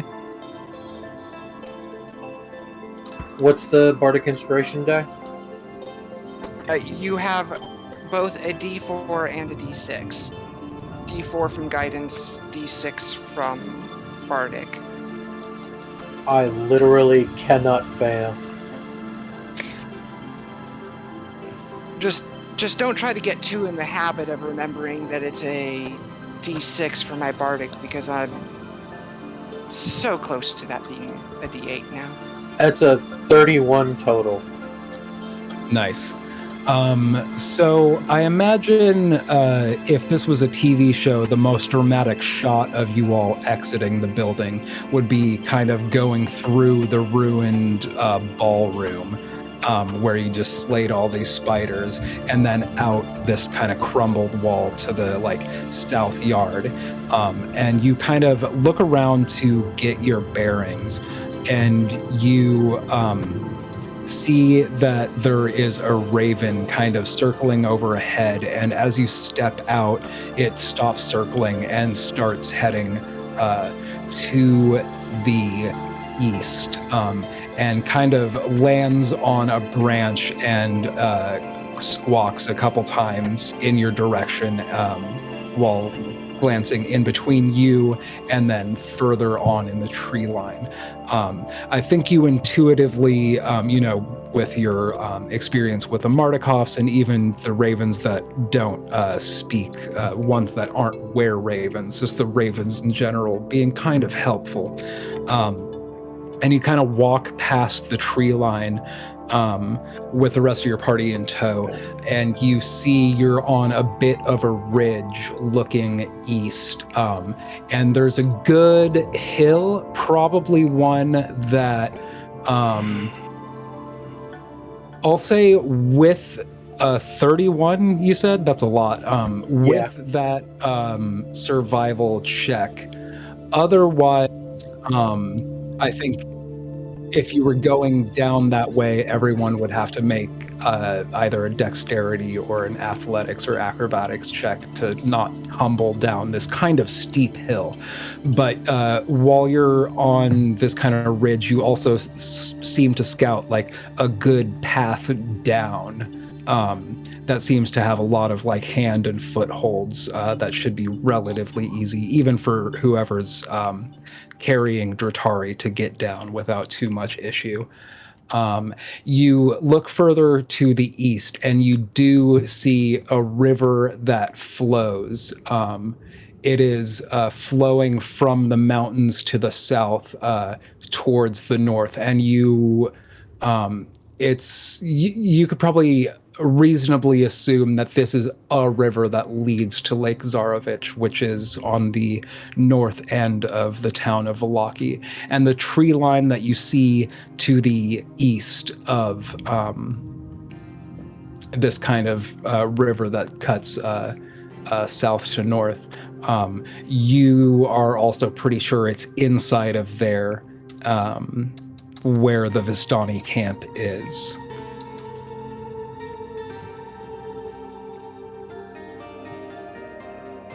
So you could lead your party safely down this kind of ridge that you're at the edge of. You could either try to cross the river, which that might call for some check or another, and then go through the woods into the Vistani camp, or you could there is a road there at the bottom of that ridge. You're not sure where that road would lead to if you headed south, but if you head north on that road, you're pretty sure you could get, you're following the river and you could get back to like the spot in the woods where you've already been through before. So there's either the more direct but less known path to your location, or the less direct but more known path to your location.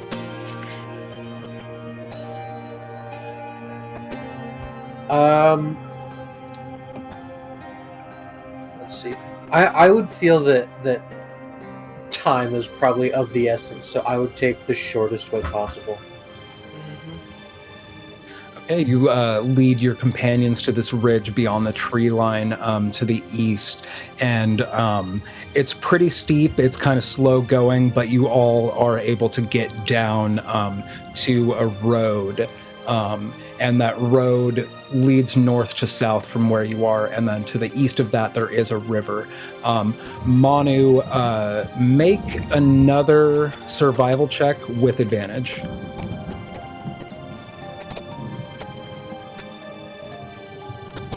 I'll guidance, but not bardic inspiration this one. So plus a d4. Alright, with the d4, it is 24 total. You grab something nearby to like the river is too wide for you to just hop over, especially not without risking a check. You grab a nearby branch to try to poke into the water to see how deep it is. Similarly, the branch, which is taller than Arabelle, your smallest companion, and also Jack Jr. would probably be a similar height too, that branch disappears and you have to hunch over, so it is also deep. But you're looking around and you see a tree that is basically dead, but it's got a good amount of girth to it and is quite long too. And you just like get kind of the corner of your neck and your turtle shell up against it and just push, and it creaks and topples over and creates just a perfect bridge across. And then you were on the other side of the Luna River, traveling east by, or more north by northeast, through the old Svalich woods. And make one more, not with advantage this time, survival check. Jesus Christ, my brain. Guidance again. But basically assume that between the goblin and I both wanting to spam guidance on the person leading us around, that whenever you're making the check, you're still holding the guidance from one of us. So that's a total of 10.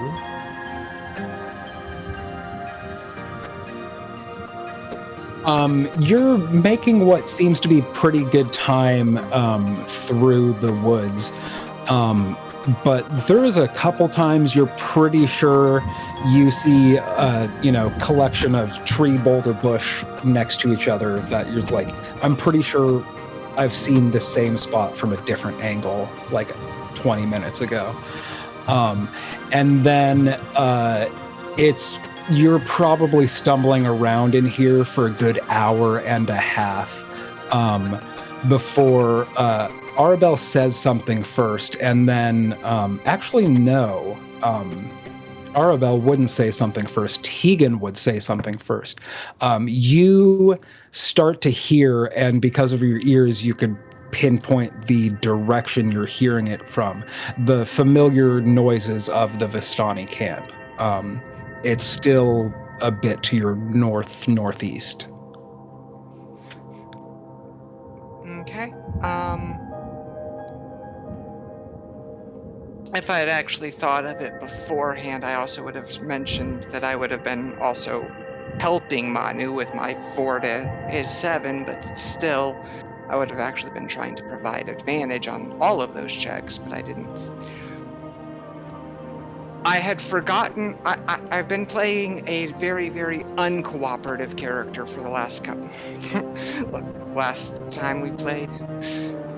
I forgot how to play my cooperative character. But I will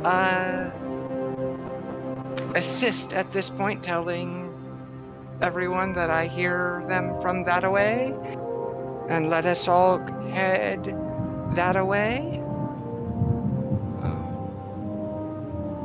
Although I think some of although I think some of you might be impressed that my hearing is still actually managing to be that good, given that after having been stunned twice in a row in the same, I'm pretty sure my ears still have a bit of a trickle. What? A trickle of blood and a very Your active ears ringing. are ringing and bleeding, but you do recognize the sound of a good party camp.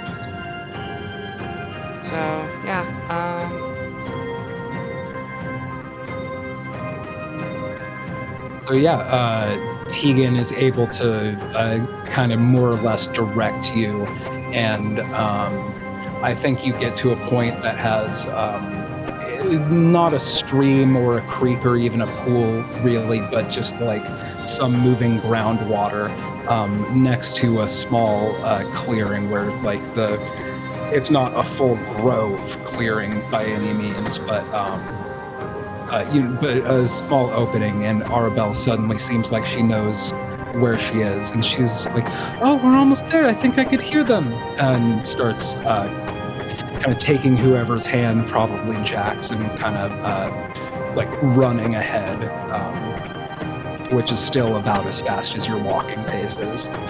I mean, I'm like, she's like the same height as me. Well, I imagine our pace is pretty similar.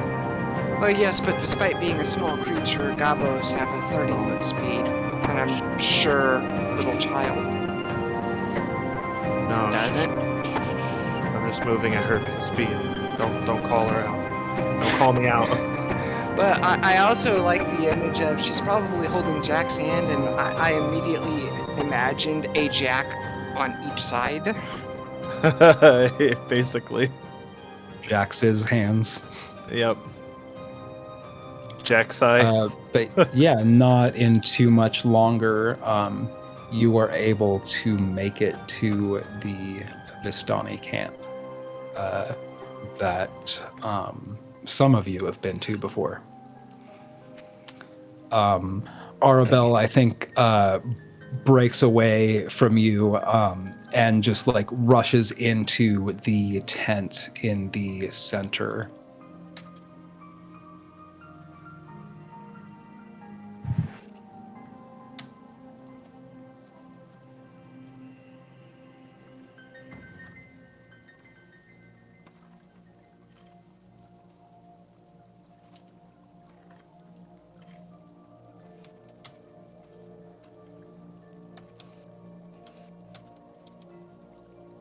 I take it that happened because you're moving us?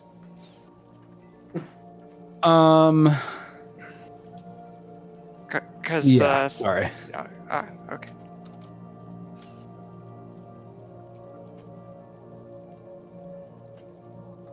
Forgot that we had a death counter.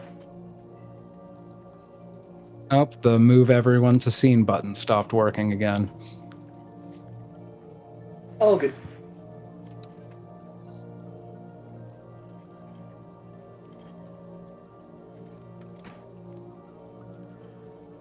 Ah,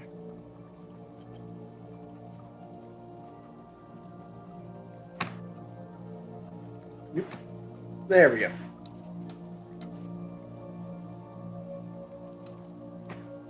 Oh, hi, Stormy. Yeah, have not updated this in a while since No worries. y'all have been here, really. Y'all would be coming in from, I'd say, like this direction where I've just moved Manu and Tegan, and none of the rest of y'all have tokens here. We're supposed No, I to be don't at think the... I need to add everybody's tokens. I wasn't necessarily moving all of us here for like a battle map. I just was bringing this up for myself for a visual aid. And if anybody wants to look at it, it's there too. Not putting the battle map Yeah, I back like up seeing on. it. Unless Yeah. y'all want to get really shitty about being sold 300 gold worth of fucking bunk potions, which is fair enough. I don't think we're actually going to battle on here, so I'm not going to go through the steps of adding everybody's tokens. Oh, I'm not unless gonna. that happens. I wouldn't go to the point of fighting, but I'd certainly try and get my money back. possibly plus a bit of interest, but yeah.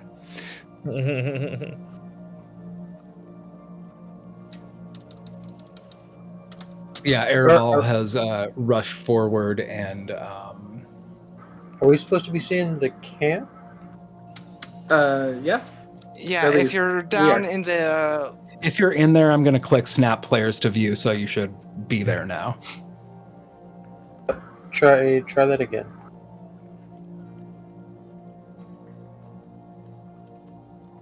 Maybe you need to refresh on. 'Cause Are you I in see- Velocity? Yeah, I see the splash page and I see Velaki. yeah, it's in It's in It's in Velocity. Velocity. Oh, they moved? Well, no, there's the Vistani It's just camp the is to the overall far Velocity south. map is where the Vistani camp is. Yeah. It's just not inside of Velocity, but it's on Oh, the okay. same map. Yeah, It's the one with the Dusk Elves, right? Yeah. Oh, there it is. yeah, it's way to the Itty bitty. Okay, that was my bad. southwest. Southwest? Southwest. Yes. Southwest, yeah. Oh, I thought you Map said says west. we. No, map says we, so west. Weast? West. What compass are you reading there, lad? East? I thought you said west. Yeah, getting closer, Arabelle kind of breaks away, and you see her kind of like rush into the tent where two of you have been before. I mean, I'm gonna hurry after. Just Is trying to make sure is that she's safe. dude still tied to the pole? No. He's still getting whipped, but this time it's because he decided he was into it. Checks out.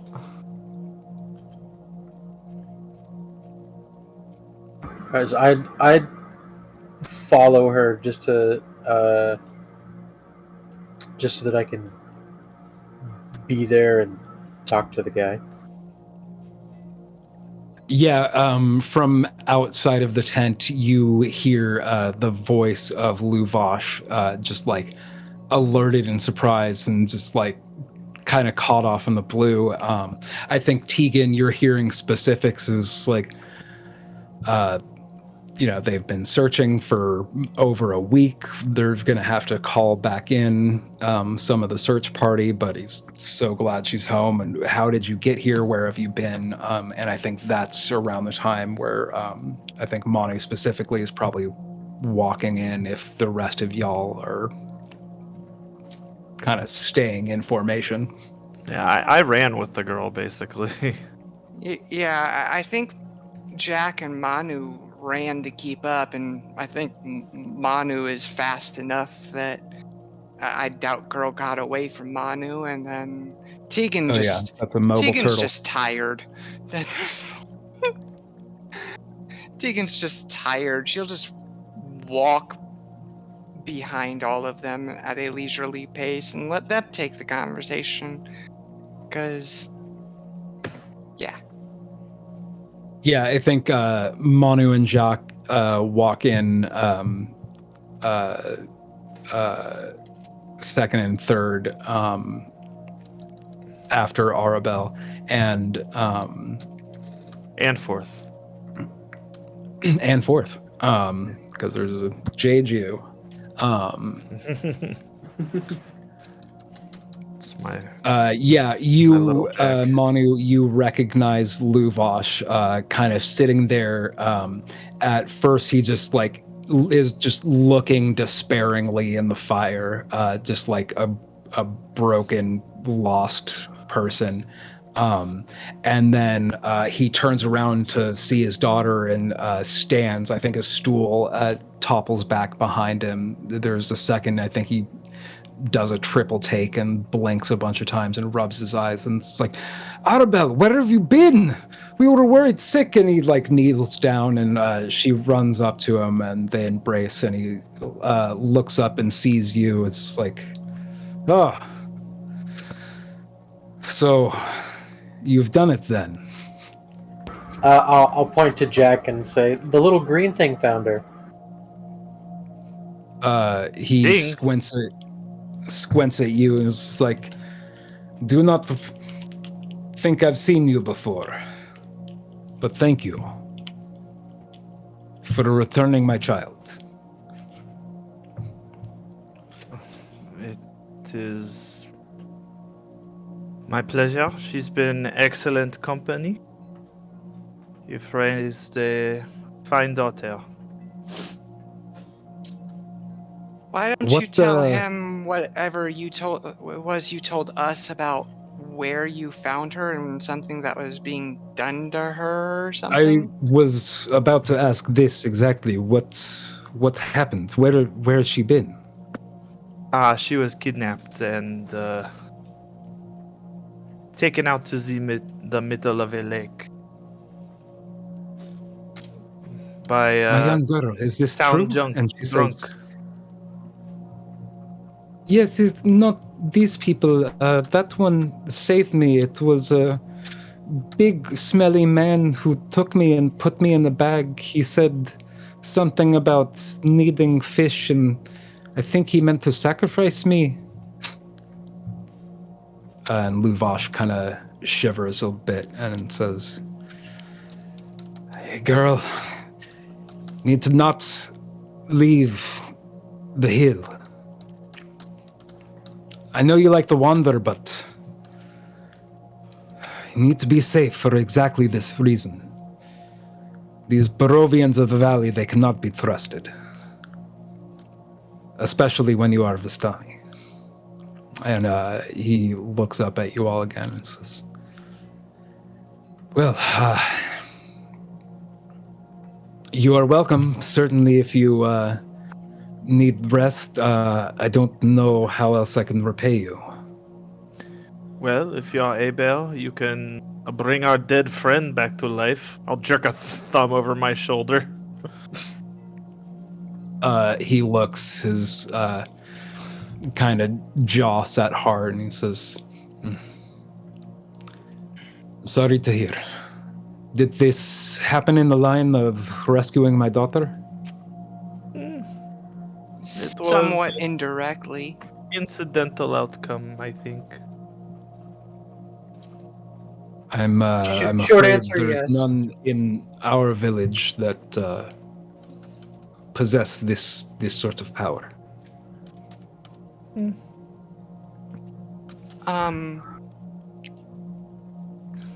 We wouldn't mind,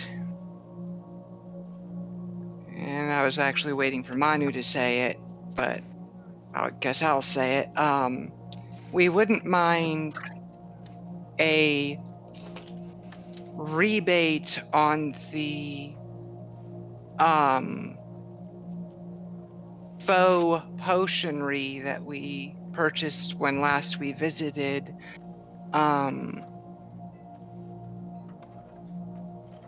Preferably in types of gems that could be used for spell components rather than just literally our coinage back, but I mean, I wasn't going to be quite so forward, but I mean, he's asking, and while the main thing I'm interested in is the promised rest, he's asking, you brought it up on the way here, might as well say it now. Make a persuasion check, Tegan. Yeah.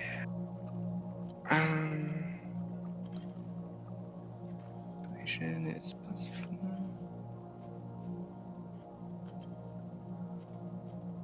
Any kind of advantage or anything? Just a straight roll. Okay. 16. You see the wheels in his head turning. There's like a moment of what the fuck are you talking about? And then, oh yeah, and then kind of a, oh yeah, I did that to these people, and nah, Vistani don't give shit back. Nah, I'm not. That's a fucking buyer's keepers. Like you see, he's on the verge. All sales final. He's on the verge of that, and then he looks down at his daughter, who is kind of looking back and forth between her father and this group of heroes that just got her out of one bad situation after another. And he kind of has a defeated shrug. And he says, well, it is in our nature not to give refunds for services and goods tended for, but perhaps we can sweeten the deal with a reward for this good deed you did for us. such as? He's basically saying it's not technically a rebate, but we can count it as part of your reward so that I don't violate my clan's rules about not giving rebates. We'll just say that 300 golds will be complimentary on top of you ask for gems or some such. I honestly would have to check to see if we even have such things, but let's say 300 gold on top of what you bargained for now. And Tegan just very intense. What kind of the dead-faced, tired kind of look that I'm giving to the camera right now?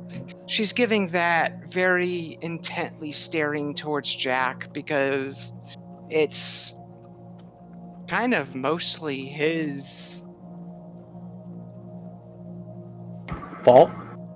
I was thinking it's a case Well, of mostly his reward job. yeah, yeah.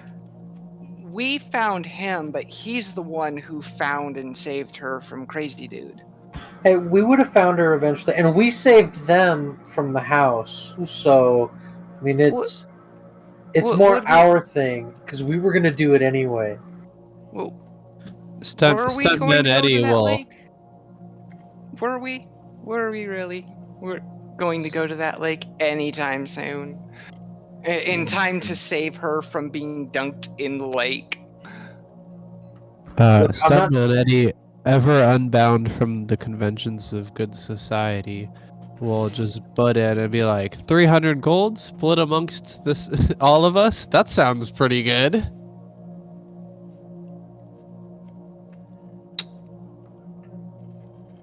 I did not do it for the reward. But Oh, then we can split if you your have,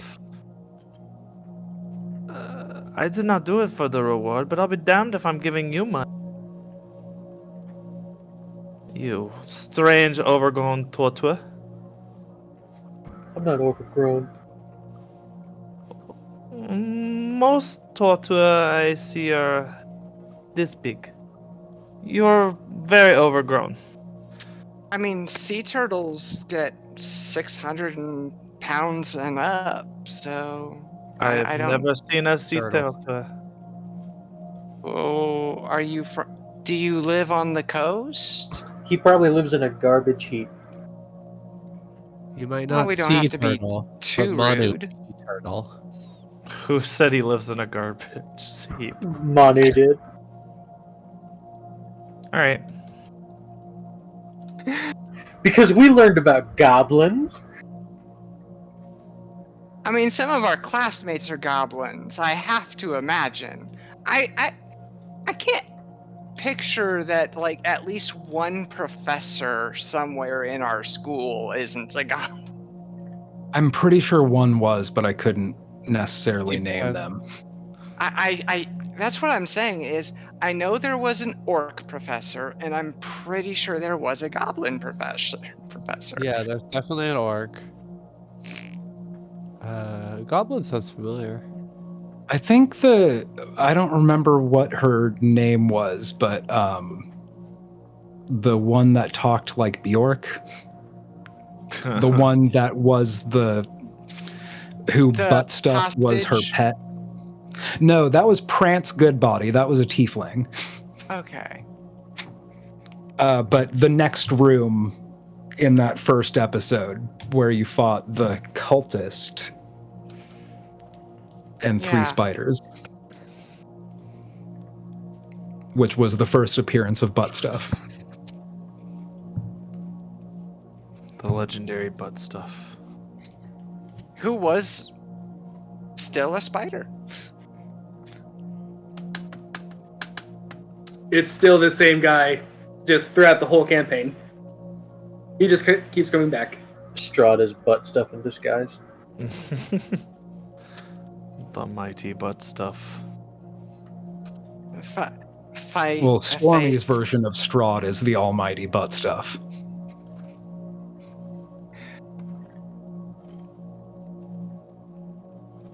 Fight a phase spider. Its name is butt stuff. Fight a aspect of wolf. Its name is butt stuff. Spiders do be doing butt stuff. Oh, so Vallaki is right there, so we can just go and work on getting the dress, and then we could probably stay in Vallaki. I would say rest here before we go into Vallaki.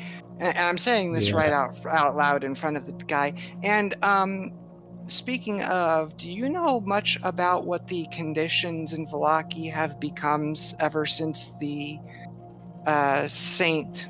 Andrew's festival, I think it was, when the town went nuts and had a changing of who's in charge and all of that craziness that we happened to be there for large parts of? And well, I can't say I or any Vistani know the particulars of the festivals and internal politics that take place in Vallaki, but I can say for about 4 days or 5 maybe, and up until recently, just a few days ago, the air was thick with smoke coming from that direction. Scouts told me that good chunks of Vallaki had been on fire for 4 days. yeah, so let's not rest there. we can go there after we've rested, after we've refilled our spell slots. As far as I know, the fires contains maybe smolder and smoke here and there, but is no blaze anymore. Yeah, we encountered certain bits of knowledge about the new management of the town that leads me to think we'd rather not chance maybe she'll see us and feel gratitude, indifference, or maybe she'll want to kill us just because she's like that and might consider us some kind of a threat because girl be crazy. Girl do be crazy.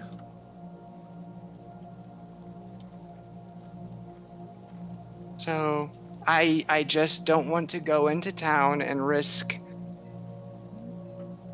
the unknowns of that situation.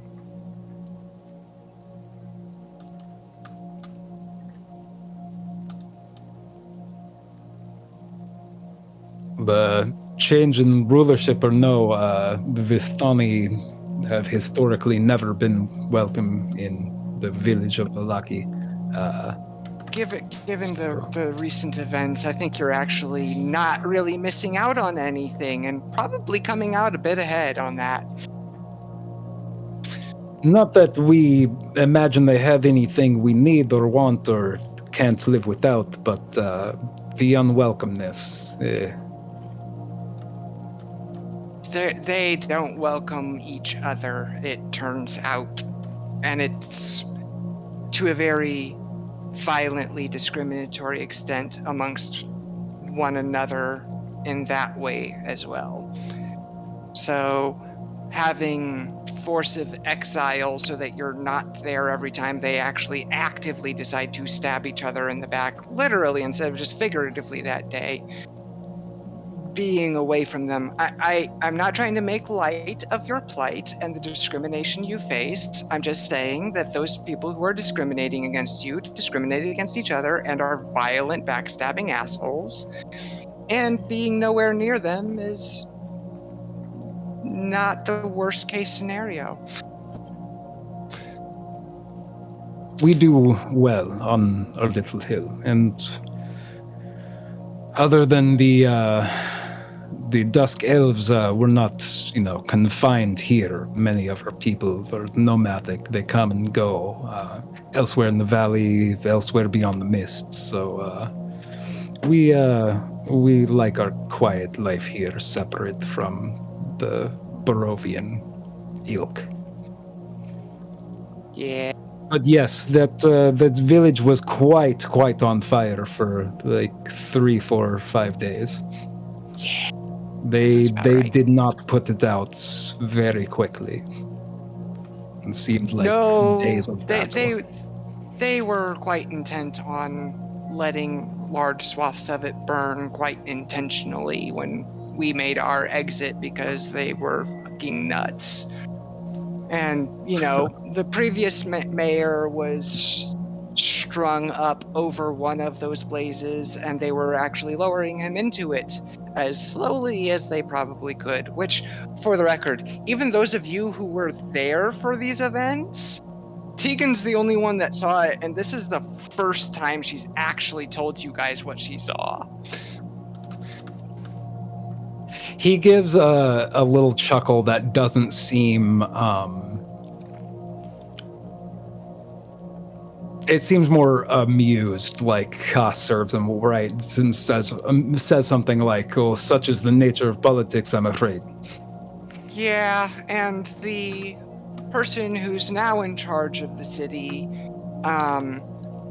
has a basement full of black magic ritual stuff and reanimated skeletons in her service, and just generally, I'm pretty sure that while he would imprison, beat the crap out of, and torture people who he didn't like and considered dissidents, I'm pretty sure anyone she doesn't like is going to be in that kind of case of you can serve me in life or in undeath type of evil bastard.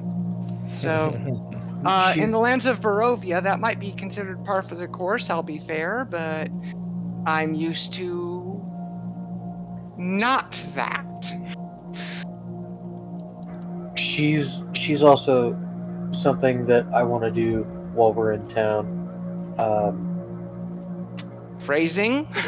Right.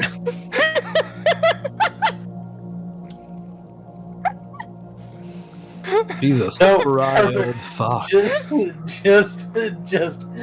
that is exactly how I meant to word that. So Manu's got a grudge hump.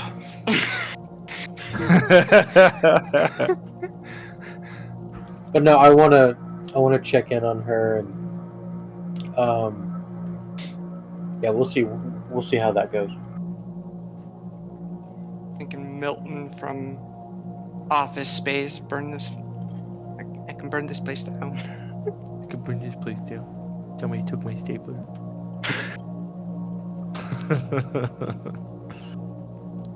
So That seems like it does not bode very well for the Barovian people, but we're left alone by them, and even if we are not always, we are not afraid. yeah, you seem to have your own thing going here, and that's Most Barovians of the valley can't even find their dick in their hand, much less find encampments in those Svalich woods. Tell us how you really feel. Jeez. I mean, to be fair, that does kind of match our experiences. More importantly, most of the people of this valley seem to be quite content to pretend that even what they are actively searching for actually isn't there in the first place, and their inability to find it validates them not caring that it's there. They're. You're not wrong, mister. You're not wrong. Anyway, rewards and rest. Rewards and rest. Those would be appreciated. And then we'll worry about the fuckery of the fuckers tomorrow. Now that's rather my than- kind of Yup. R&R. That sounds like a plan. He leads down and says, Arbel, go get your uncle, yeah? Tell him to bring the treasury book. And Arbel kind of turns around and like skips like a carefree little child that's does not really gel that well with the environment you've been in. And kind of looks back for a second at all of you and says, "Oh, thanks for getting me home." And kind of shyly, before anybody says anything, just rushes off. It's a few minutes later before Aragal comes back in, and Luvash says, well, I believe you've already made friendly with some of our dusk elves. You're welcome to sleep outside anywhere you fucking please, really, but if you're looking for more accommodations, one of them may be able to, talk to Casimir. I think you've spoke to him before. But a few moments later, Manu and Tegan, you're the only ones left in the party that still recognize this guy as the guy that gave you the letter that started you on this whole thing in the beginning. Kind of crooked mustache. I'll make his token visible since it just is right in front of me and hidden in the tent. Well, That is Aragal. He comes up and he's got a thick kind of leather bound book, and he looks at all of you and lingers just a fraction of a second longer on Tegan and Manu before intently looking at the brother and not really much else. It's like, double guns. Doesn't say anything, just double gun. Just double bird. He comes in and says, like, Arabelle is back. These responsible? Yes, and I'd like you to pull out 300 gold from our treasury and leave me this book. And Aragal excuses him again. 500. Make a persuasion check. for our dead companion that I have slung over my back. Can I just say something real quick to add on? Yeah, and I would have let it go, but we have real reason to not like that guy in particular, and have that be something where I'm both adding it being a help action and trying to give bardic inspiration. Okay, you could do that persuasion check with advantage if you want, Monarch. And my last bardic inspiration, so that's also a d6, if you want to use it on this check, which you can decide after you roll.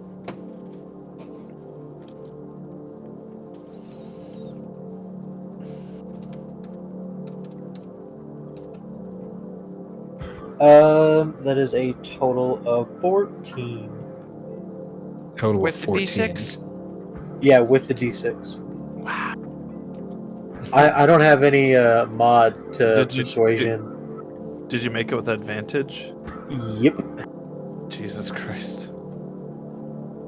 He kind of squints at you and leans in and is like, done us a good service, yeah? Kind of embarrassed us a bit, yeah? Don't push your luck. The $300 gold is just on top. Now we begin discussion for your reward. So fucking begin.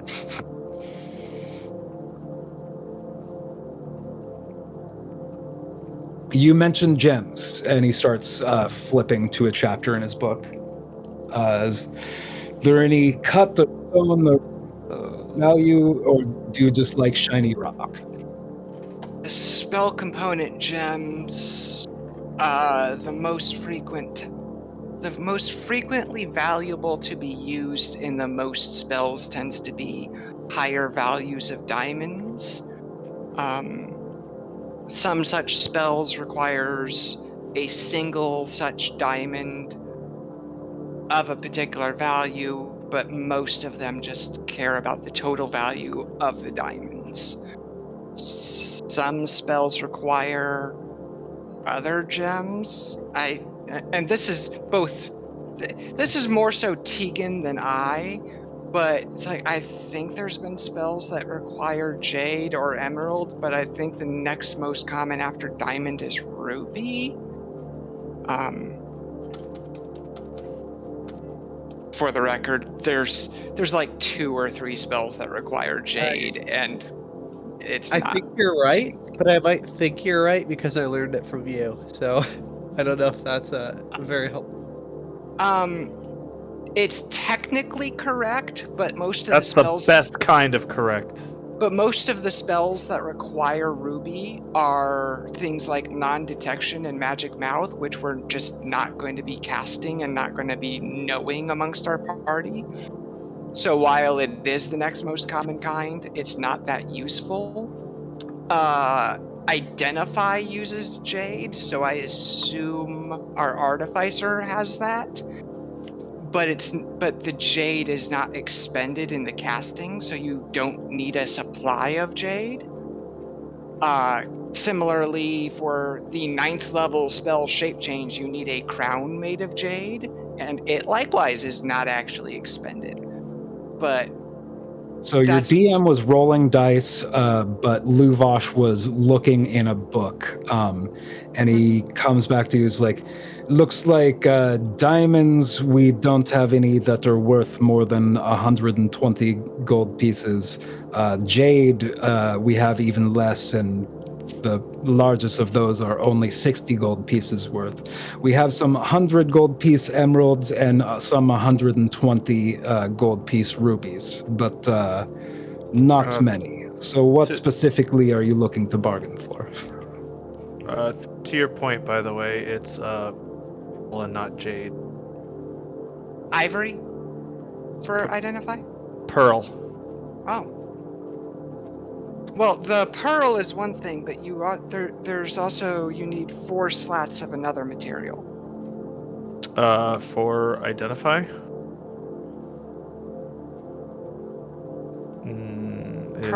A pearl and an owl feather. So, what is it that takes 4 slats of jade? I'm not sure, but I feel like Magic Mouth is a jade spell. Magic Mouth is ruby. Identify has always been pearl, ever since like 3rd edition Yeah, too. Magic Mouth is 10 GP of ruby. Legend lore. Incense worth 250 and 4 ivory strips worth 50. That's what I was thinking. 4 ivory strips, not 4 jade strips. What Legend spells? lore. Okay. But anyway,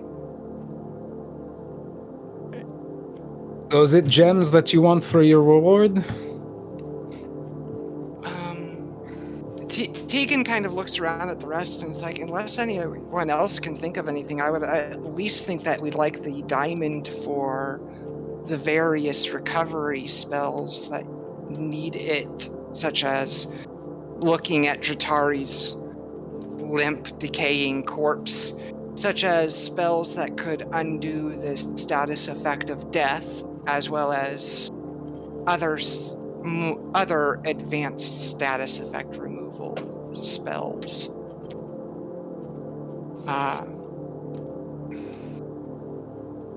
But that's just me trying to think of what could be of use in our current situation and trying to get through and out of all of this mess.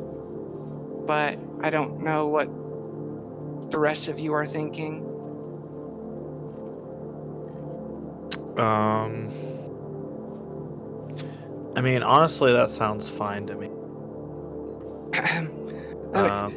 Okay, that's all Tegan says. I will say, out of character, that Tegan isn't thinking about other such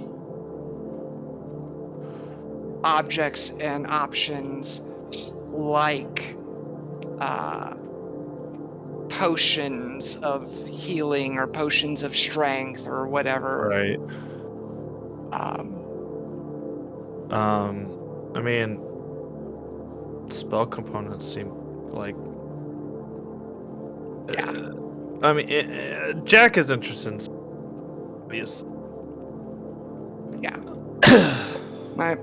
My main concern is revive, raise, and restoration. Yeah. Well, I need a pearl for identify as.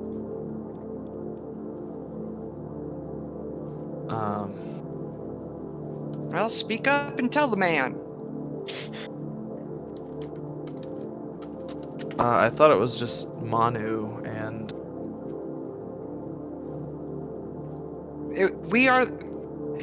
Manu and Tegan are the only ones that he recognizes from having dealt with before, but we're all part of the conversation. Yeah, I mean, Jacques will speak up in that case. I could use a pal of at least 100 gold value. Identify purposes.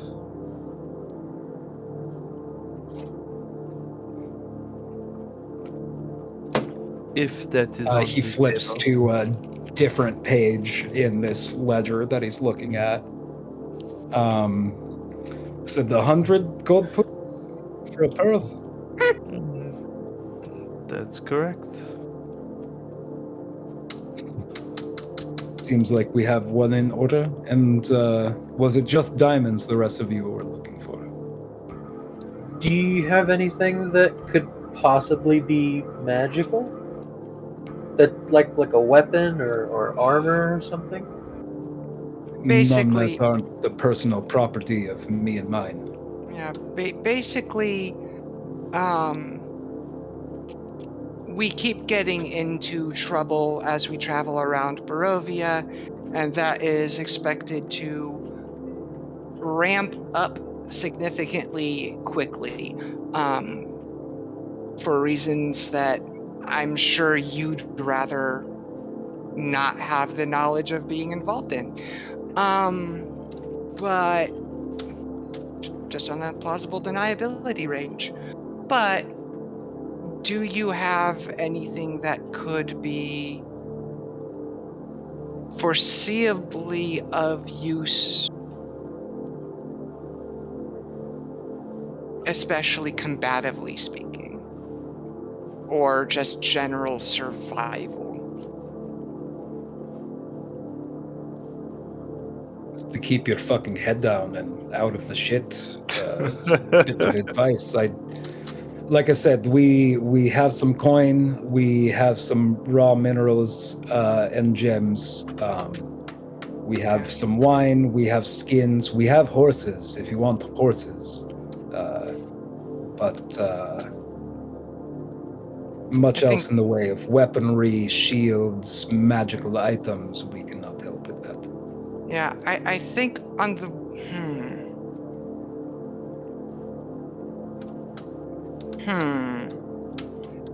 I think in general the horses might be more problem than it's worth, because we were called into these lands in such a way that we never had the choice of keeping our heads down. Kind of looks very derisively in the fart trail region of the fucker that lured us here. So keeping our head down is not something is not an option that's been afforded us. And I don't think that horses would be a good idea for most of our traversals, just because they're big. They might be fast, but they're big and attention grabbing. But for trying to get our friend to a place where we know that it might be possible to return her to us, doing that more quickly. What do you all think? Because I'm thinking that we both wouldn't want the horses, as well as we wouldn't be necessarily a good thing to be responsible for their care and upkeep. But to take some horses in order to get from here to there more quickly, and then have the horses return to these people, that... Before you keep going down that line of thought, we are not a horse rental service.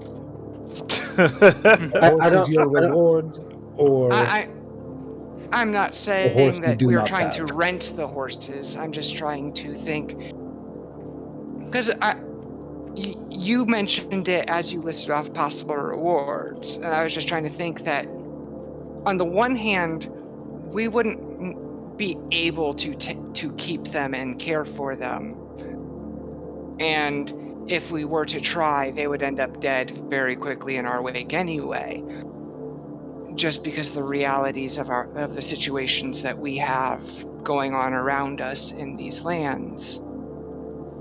But so the question is, if we did take them, what would we do with them? And I was just spitballing off of the offer that was presented.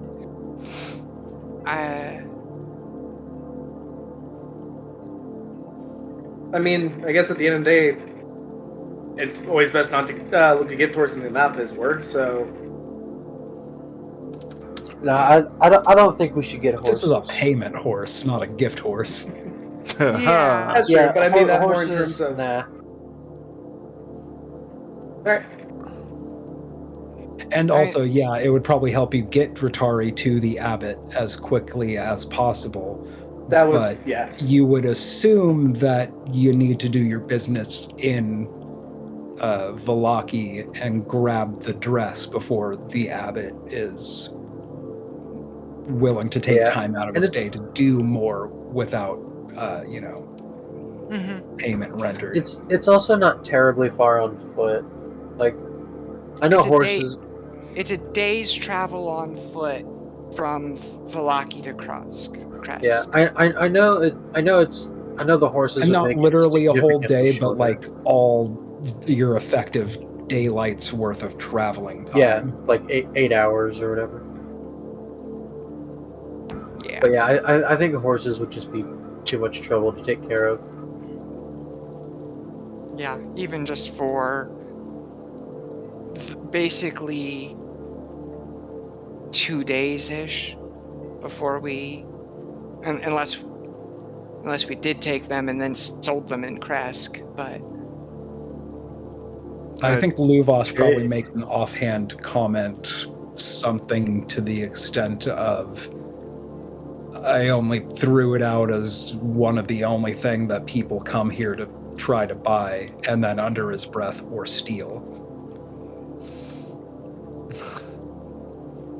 That's Well, that's an idea. a horse is not something I am interested in.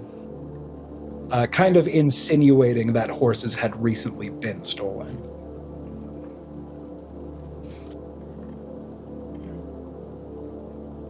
Steal the horse, Eddie, liar.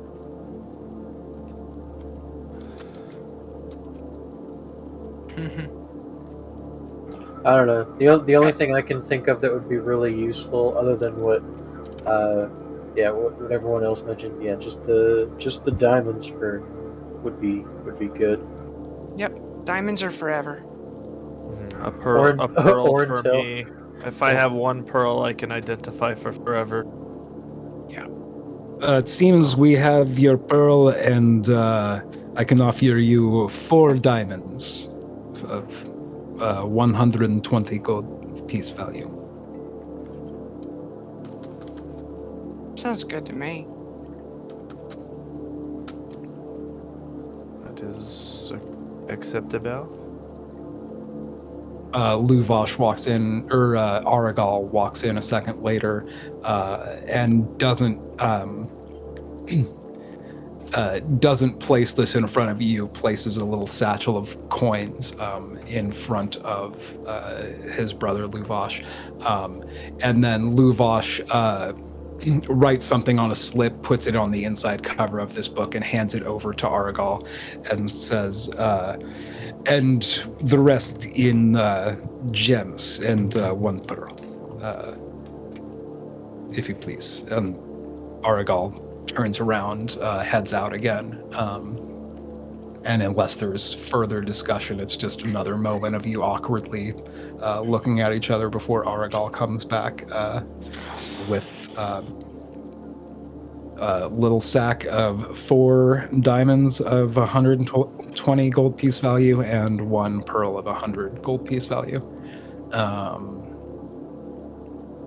And Luvosh kind of puts the 2 sachets together, and without waiting to see who's taking it, just shoves it in Manu's hands and says, "Well, then is our business concluded?"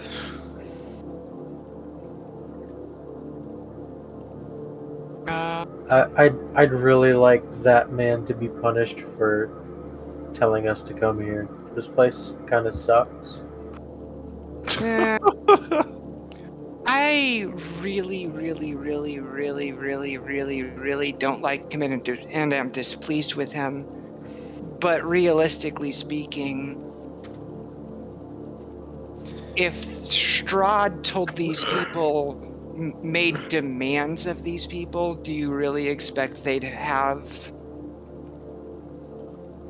the luxury of refusing him? Hey, as My part point of is our made for me. What did he My say? point is made for me. as part of Like, don't get me wrong.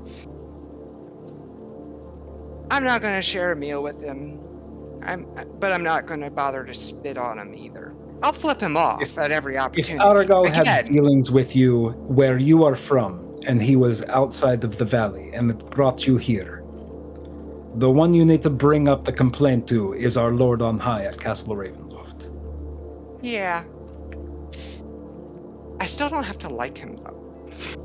That's Fair all I enough, was he's a saying. little shit of a little brother, but I will defend him from you if I must.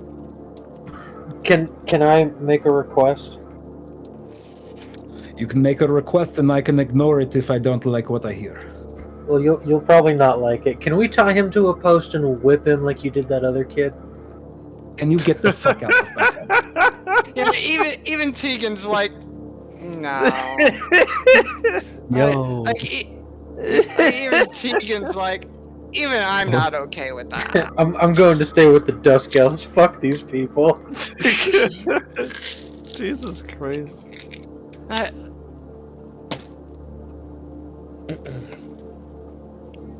Can I say goodbye to your daughter?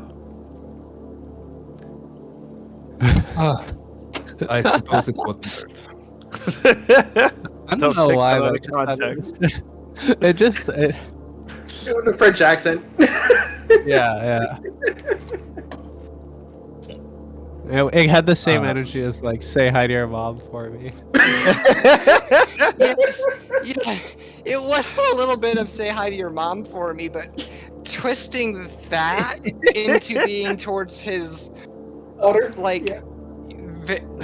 little girl daughter made it so fucking creepy. Yeah, I'll leave the messing to children to the priests in our party.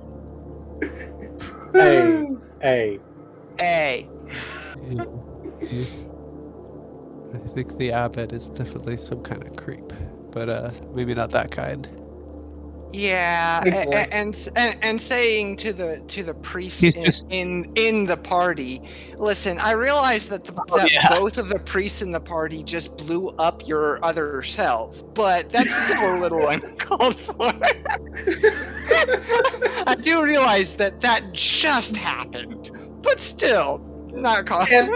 Besides, he doesn't do that to them. He just eats them. There's a difference. I think Luvosh kind of starts talking to the fabric canvas tent behind him. He says, well, you might as well come on in, girl, and say goodbye. And then you see just like, so you know, a corner of the tent she was kind of almost like undoubtedly detected by the other me. kind of like the where the canvas meets the ground kind of lifts up, and she kind of walks into it like somebody stepping out from under a rug, and she comes in kind of like wide eyes you all. It's like, see them out, see that they're away from my brother and the rest of the Vistani. If they go bug the Dusk Elves, it's none of my business. But good night to you all. And Arabelle walked out with you and was like, and come back in when you see them off. I need to see you, girl. And good night. Yeah, you're sleep walked well. out. I'll most likely kill you in the morning. Well,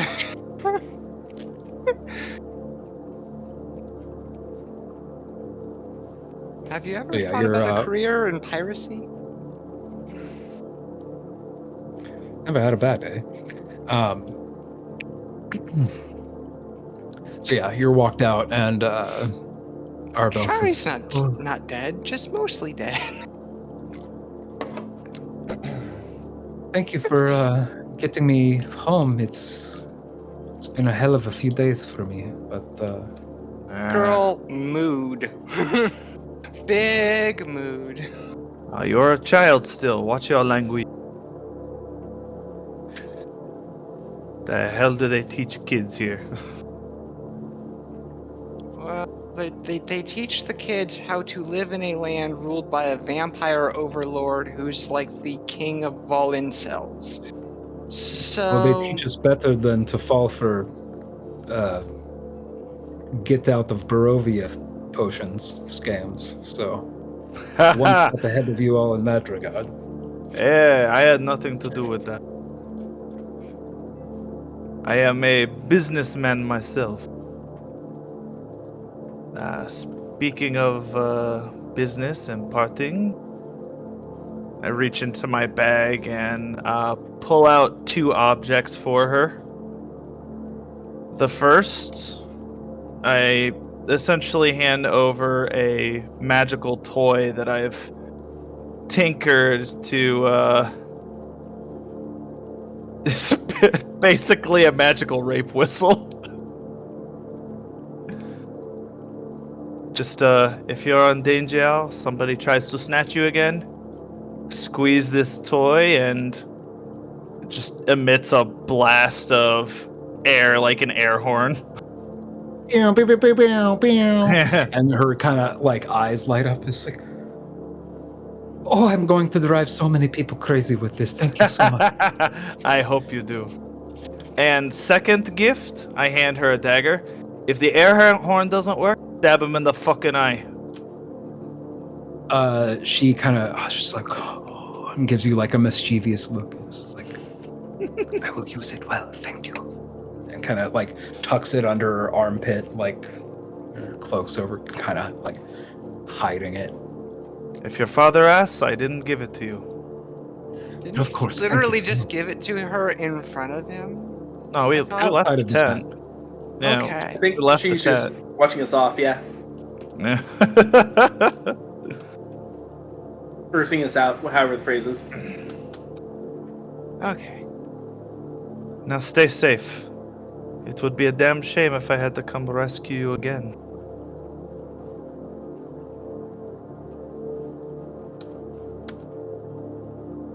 Thank you. I don't know what else to say. Be safe yourselves. Ugh. Probably won't happen, but thanks for the sentiment. Safe is a very relative term. No? And you hear from No. inside the tent, girl! And then she just goes, okay, bye! Bye. Waddles back into her den. I think safe is relative. I just don't think we have a choice. At this point, Jack is musing as we walk along. Maybe I should sell magical rape whistle. It's funny that you say that. My artificer in my other games is literally a potion seller. So I imagine Manu was storming off to the southern cabin Yeah. there where he knows that Casimir lives, and I Yeah. imagine the rest of you are following suit.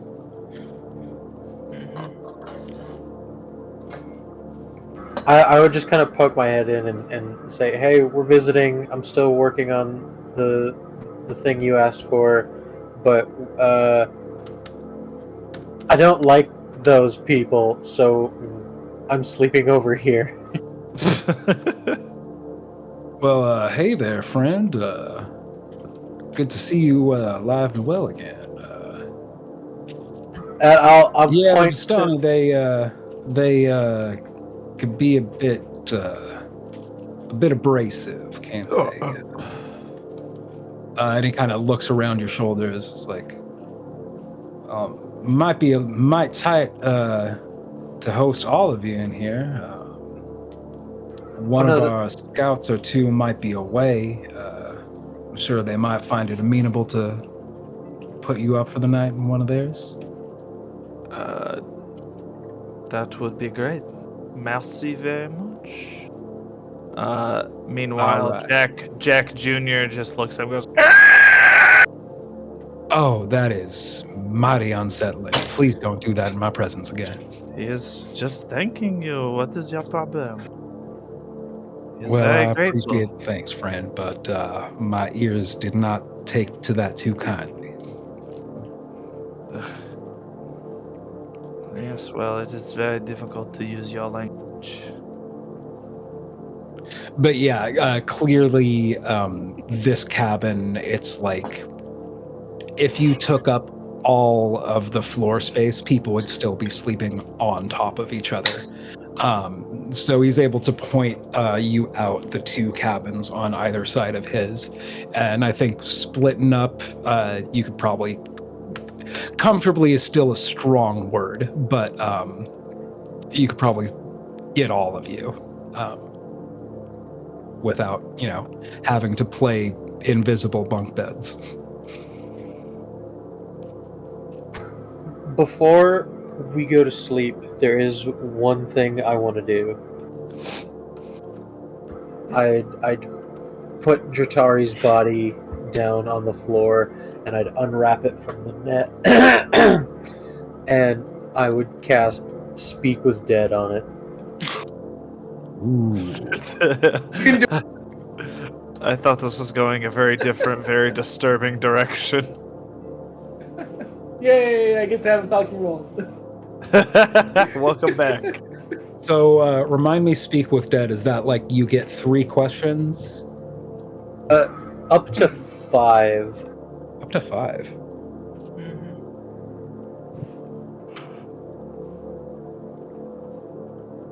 So yeah, are you kind of doing this in the presence of everybody, or are you waiting until maybe the 2 of you and 1 other person are in a cabin? Yeah, I can wait until we're situated in a cabin. Okay. So, how does the actual spell look? Like, is the body still actually talking, or do you guys just hear the spirit now? No, I think it's like the corpse opens up its mouth and like gets like 1 lung full of air with which it could exhale several hang on. anthems. Sorry, something happened. I can't hear y'all. I think Steven lost audio. You could hear again? Now I can hear. Yep. Yeah, it's just like your corpse will get pumped full of 1 lung full of air with which you could answer 5 questions. Okay. If it was hostile, like they don't have to answer at all or truthfully. I don't think it compels an answer like against a hostile creature. But you could definitely ask 5 questions. Yeah. I mean, as far as I'm aware, everything that I've been saying in the chat has... Who else is with you? Like, you're split up in between 2 cabins. Is everybody kind of present for this ritual, or just the half of you that are going to be in 1 cabin? I guess it would just be like whoever's in the cabin with me, like after we split up.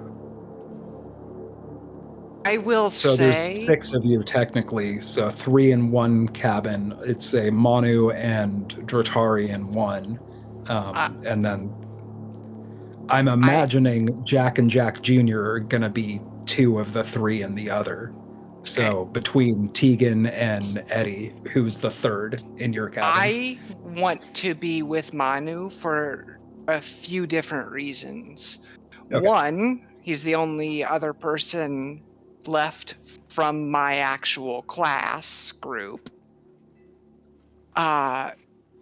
2, given the ways that he was talking and acting about wanting to whip one of the locals after I already do know that the abbot did something to him to remove the previous curse, and then suddenly to have this much more viciously vengeful streak, I'm actually wanting to spunk with Manu in part to keep a eye on my classmate. Hey, don't do evil shit.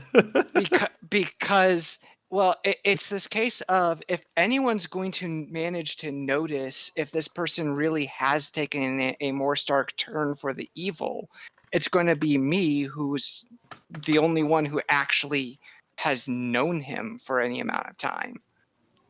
And yes, trying to actually keep him from doing anything to anyone in this camp if it comes to a pet cemetery type situation. Yeah, the 3 of you are in... I very much so am going to want to be the one with Manu, because I don't trust this guy right now. The three of you are in one of the cabins, and Manu begins to cast Speak with Dead.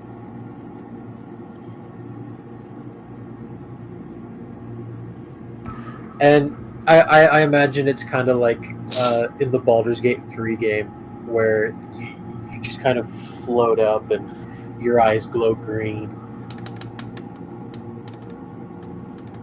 Whoosh. And I'm just like, hey, I'm sorry you're dead. Are you okay? Holy A shit, I can dramatic talk! moment of magical energy swirling.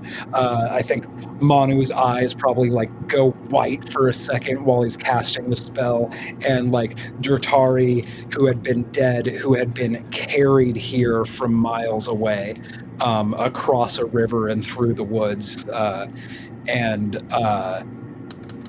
the soundtrack fades out for a second, zooms in on Manu's face. It's like, hey, sorry you're dead, buddy.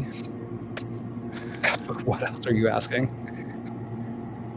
Oh yeah, dude. Is it like conversation, or do you have to ask all 5 questions until I reply?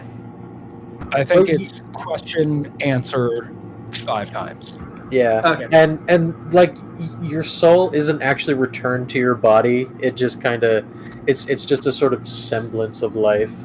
Like the impression of what was there. Yeah. Anything you knew in life you can answer, but anything about your thoughts and opinions on what we do now that you're dead, you can't answer unless you actually had a thought or opinion about that type of circumstance. Like, if I should die, Manu what I can't would want ask them to what's it do. like now that you're dead. You don't know. Yeah. You're just an impression of when you were alive. Yeah. So you All right. can't actually answer this question. How are you doing? Yeah. I mean, at least we have a log of how I'm doing. Yes. Sorry, there you go. I mean, I still can't believe that after all the blights, dealing with the guy from earlier, that I was taken out by fucking spiders. What the hell? What the actual hell? But otherwise, not bad trying to hunt your fellow there that you seem to all hate. Not going well. He doesn't seem to notice me. So I have an idea. Did you like being alive? I mean, we can just kind of leave you. We can bury you somewhere if you did. Did you Audible ... Yes, I In this can year of our be Lord alive. 2022, it is a valid question. Did you like being alive? It's had its ups and downs. But I think on the whole, I prefer people actually being able to see me when I try to talk to them. It's a little bit off-putting just kind of floating around and trying to interact with people without, well, being able to do anything about it. So yes, I would very much like to be alive again. Thank you.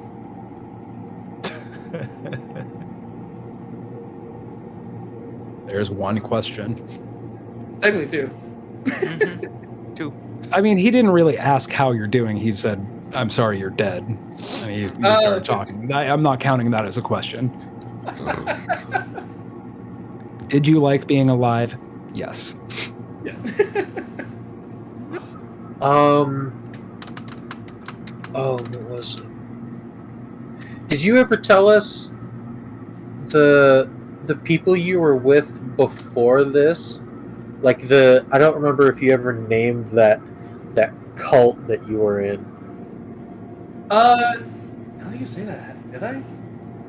I don't know. I remember at the Wizard of Wines we kind of talked a little bit, but I don't quite remember. Yeah, I get. Okay, so back in character. I thought that we probably talked about it before, but more in generalities. But yes, I was a part of the Way of Peace under the teachings of Zaldin. If that is what you're asking for, why do you particularly want to know about them? They aren't really that important at the moment, it seems. Unless if you think they're somehow involved with Barovia.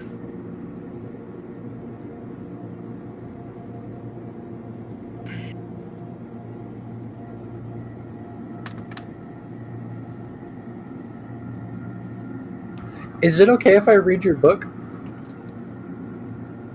You can, but I don't think it has the results that you would be looking for. It's just, by the look of it, it's one of those. How should I say? It's a very calming book, and it taught me a lot from what people have told me, but I'm still trying to find out more myself. If you'd like to take a look, go ahead. I mean, we do actually factually know in character now that this book casts the spell that it does on its readers. Mm-hmm. So And it's not like Manu would be asking that ignorant of that, but rather Yeah. I'll just look at Tegan and say, do you have any questions? I just kind of wanted to say hi.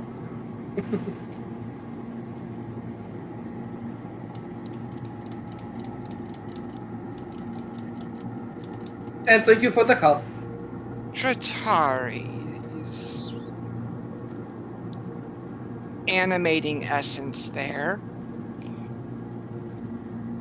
Would you have a problem with the person resurrecting you being the abbot of the Abbey over Kresk? Another audible ... Tratari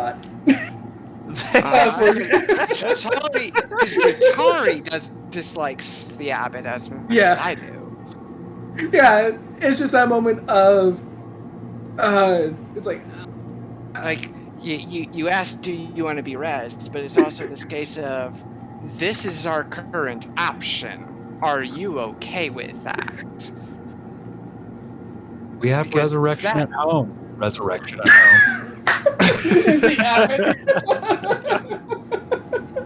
Well, the biggest issue with that at this point is that the resurrection at home could take however the heck long to get to. Yeah, and from that one, it's just audible ... followed by, if it's the only means, then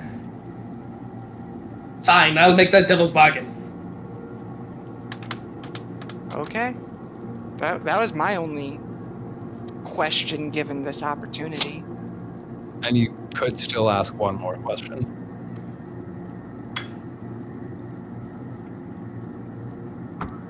Okay, bye.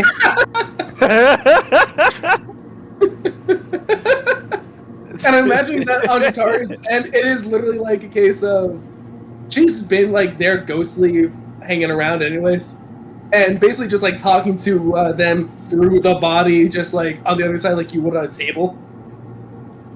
So it's like almost like a cell phone on one end kind of thing. It's like, okay, bye. Unless there is one other question. You hang up. No, you hang up. There you go. Meanwhile, in the other cabin, Jack and Jack Jr. are playing rock, paper, scissors, but they each throw out the same thing every time. So it just never ends. Just damn it, damn it, damn it, damn it, damn it. Sure, tic-tac-toe would be the same thing too, just cat's game every time. And not only that, but I'm just imagining, like, it's not even changing, like, rock, paper, scissors, or whatever. It's just always scissors the whole time. Yeah, that's what I thought. It was, like, always scissors. Yeah. They're just both throwing out the same thing over and over. And then Eddie always rock. Damn it. Damn it. Yeah, thanks for a little moment there. That was nice. Yeah, that's all I wanted to do, is because I still have a spell slot, so I figured why not. Oh, okay. Well, settling in with the relative comfort and safety of the Dusk Elf huts that have been granted to you for the evening, with plans, I imagine, to go to Vallaki the next day. Hope that getting in the door is not going to be lady walker scrutinizing them, and hopefully they can slip in and out with a dress real quick and be on their way. Dratari and Tegan and Manu taking a few moments to exchange some words with their fallen friend. And Eddie, I imagine, is just snoring while Jack and Jack are just Your passing time. your Your mic audio is is getting a getting bit more distant, really. Oh, Like it's did the not. batteries run out? Okay, so Uh, it wasn't just me. I thought my headset was messing up, so I was like looking at settings. What's going on? It might just be my computer. There's not a battery on this microphone. But yeah, so y'all are settling down for a long rest, and we'll have to see what happens next time. It's earlier than we usually play to, but I know at least a couple of y'all want to have an early night tonight, so I feel like that's a pretty good stopping point. Yeah, that sounds. Okay. Can we go ahead and take a long rest? Yes. Yeehaw. That is what was said. Okay. Cool. I just didn't want to do a long rest and then they try and kill us in the middle of the night or something. I'll say it again. I'm more worried about you. Okay, look, you're not gonna wake So- up with me hovering over your face with a scalpel and then me going, For the "I wasn't face. gonna do anything." Yeah, but she might wake It's up. not to like it's the you first time Manu's attacked us either. bare-assed in front of a bonfire holding a Vistani severed head and just like fucking carnage and mayhem around like in the background. I think that's what she's worried about. I don't know. I mean, Well, I wasn't worried about the face thing until Steven reminded me of it. oh, I thought that's what you were worried about. No, if Tegan had thought of that, she would not be in the same room as you. But no, she thinks she's watching you to keep you away from others, not to keep her from you. Because otherwise, that would be aided by having a door you'd have to open between the two of you. But Well, hey, if you got it, you can cast alarm just in case. I just checked for that, and I don't. My plan for this character was originally to have taken not magic initiate, ritual caster, and have that and identify. But with having such a low charisma, as having such a low primary spellcasting stat, I just needed to boost that too badly. Don't worry, I have identified. But the point stands that I don't have alarm. So if I'm hearing the story right, then more than likely. Okay, I guess the question is, I can't play Ghost Guitar the whole time if we want to. That is actually kind of fun to have like little inner moments of like little Ghost Guitar updates, I guess. But yeah, should I try to make like a temporary character then for next week, or what's the plan on that? I feel like it's a bit of work to make a temporary character when you're gonna be it might be one whole episode next time where you're not back, depending on how much of a kerfuffle it takes to get the dress and get y'all back from Vallaki to Crest. But I feel like, I hope that's not unacceptable, but I just feel like one episode's worth of time, it's a whole lot to like write another character into a game.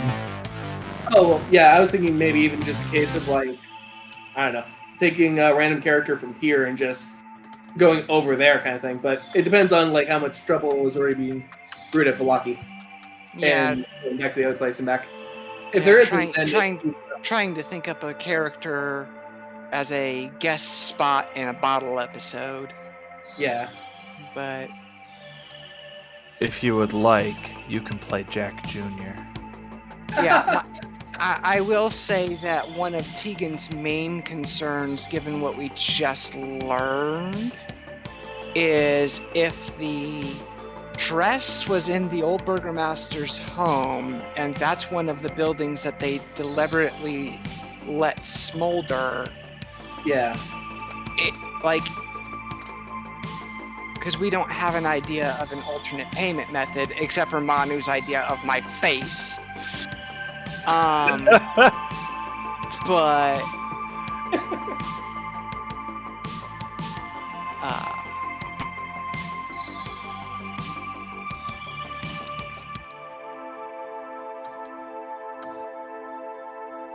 I guess either that, or just like in a similar vein of like, as we were kind of making reference to the potion master guy that I made for scouts one-off.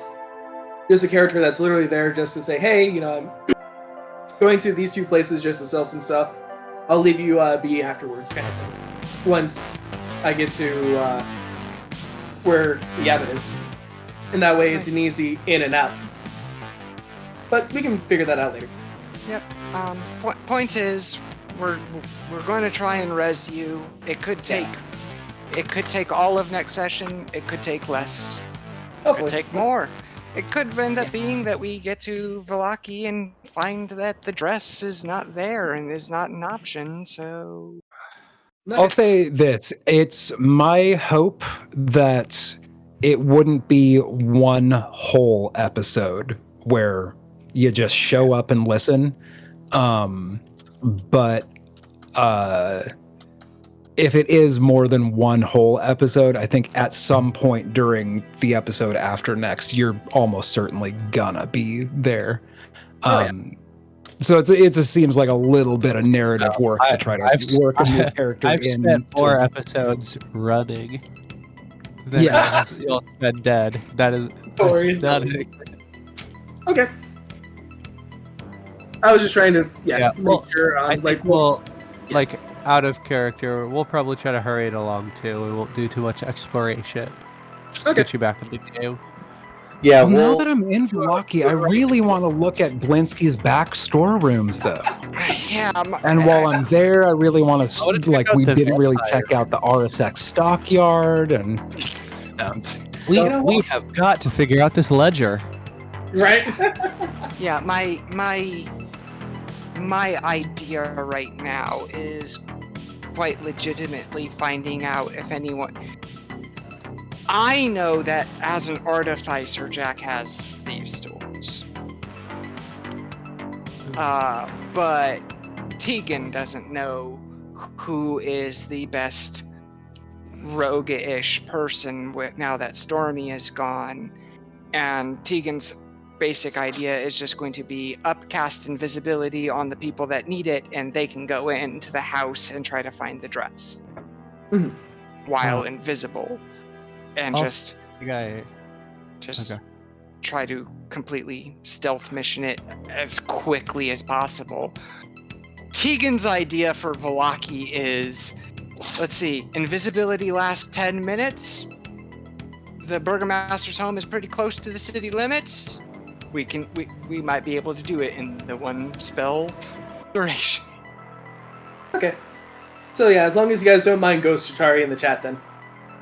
No, that's actually fun and funny. I didn't even notice Ghost Chitari. Oh yeah, look up in the chat. Yeah. Yeah. I've been commenting the whole time. Yeah, that's what's the GDs.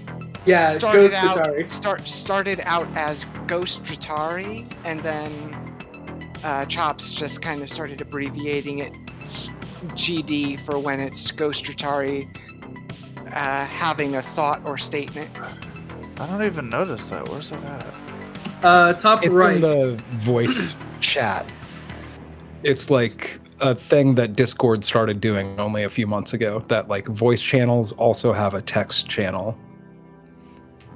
I think you could like right click the voice channel. Oh, and then, it says 73 missed messages. I didn't even notice that.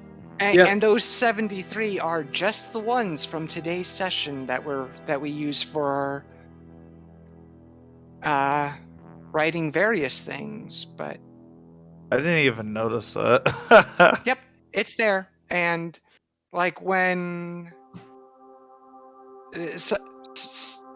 as you scroll up, you'll also find instances where like Steven and I chatted back and forth real quick in order to figure something out between us without interrupting the other players' moments and stuff like that. And That's yeah. one of the main things that we usually use it for, is to minimize table talk, cross table talk. But not that it completely helps, but I'll bear that in mind for the future. Yep.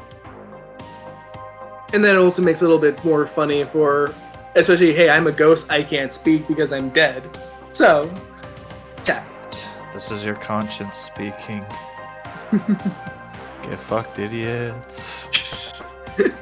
No, he's on the other side of the ball. This is your conscience speaking. Join the dark side. Isn't it supposed to be like an angel and a devil? Manu, Well, there's only the angel, and I'm not that good. Manu immediately says, "Okay," and takes out a knife and starts Tegan. And Give me then that actually, face. the joke of that one for me at least is like, wait, if you have the angel, then where's the devil? Being the tiefling and all.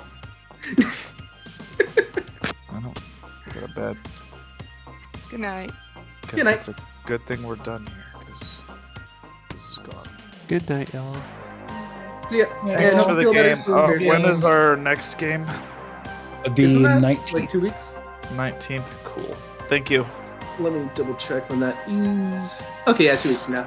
Honestly, I'm actually really glad that we decided to do one in only 2 weeks then.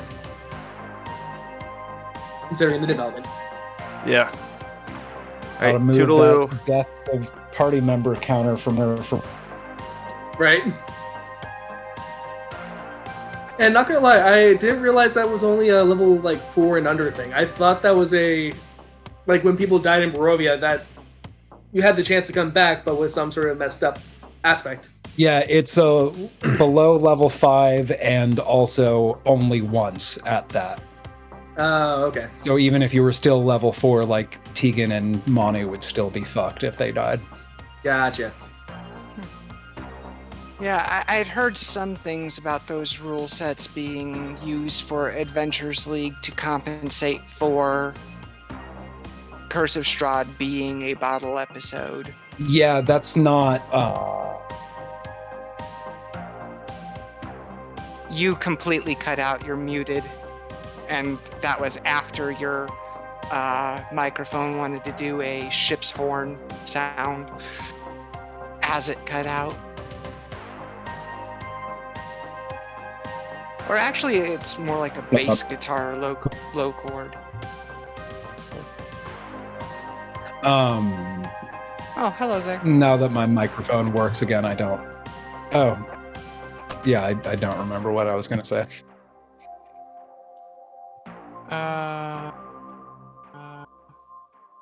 But not gonna lie, did not expect to die so quickly. But I guess it makes sense. I You're the was only one not expecting there. that either. I mean, you were the only one on the other side of the door, and you And then got trapped in with the spider. completely swarmed by a bunch of them all at once. And this was Yeah. after you'd already lost And hit web. points. Yeah, after you'd already lost hit points to the Revenants. Yep. Because we forgot to try to heal beforehand. Which I do need to look up, because I think I actually might have already healed you, so I don't think I would have been, per the rules, actually allowed to have healed you when I wanted to close the distance and heal you, but then I realized I would have been stuck in the middle of them myself, Yeah. and I would have almost, with my AC and everything about Tegan low stats being what they are, I would have basically just been insta-dead at that point. Had I Yeah, tried to help. no worries. Yeah, for me, it was definitely a case where, in hindsight, I should have put Sanctuary on myself when I had the chance. Because at least they're spiders, don't think that they would have had a high wisdom. I should think not, but since wisdom is perceptiveness, I mean, I don't think they would have had a high one, but I don't necessarily think they would have had a negative one either. But at the same time, with so many of them there, I don't know if that would have been.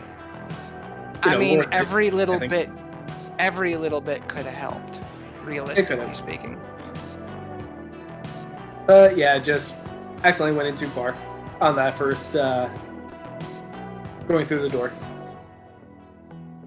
But oh well. Yep, we don't have a rogue anymore to creak the door open and be looking ahead of us for us.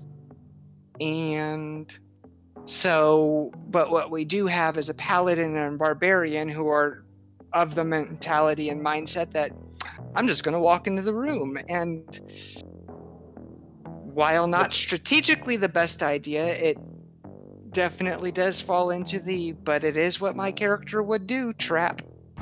Oh yeah. Well, not just that, but also the misconception of, hey, that's what healing potions are for. If I get hurt, that's what you heal yourself for. Yeah. But yeah, especially. Oh, go ahead.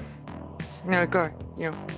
Oh yeah, the fact that I got hit twice for that death save or death fail. So all I had to do was roll once badly. Yeah. And the real thing is it hit you while you were unconscious, so it had advantage on the attack roll, and it automatically crits on a hit, which means 2 death saves.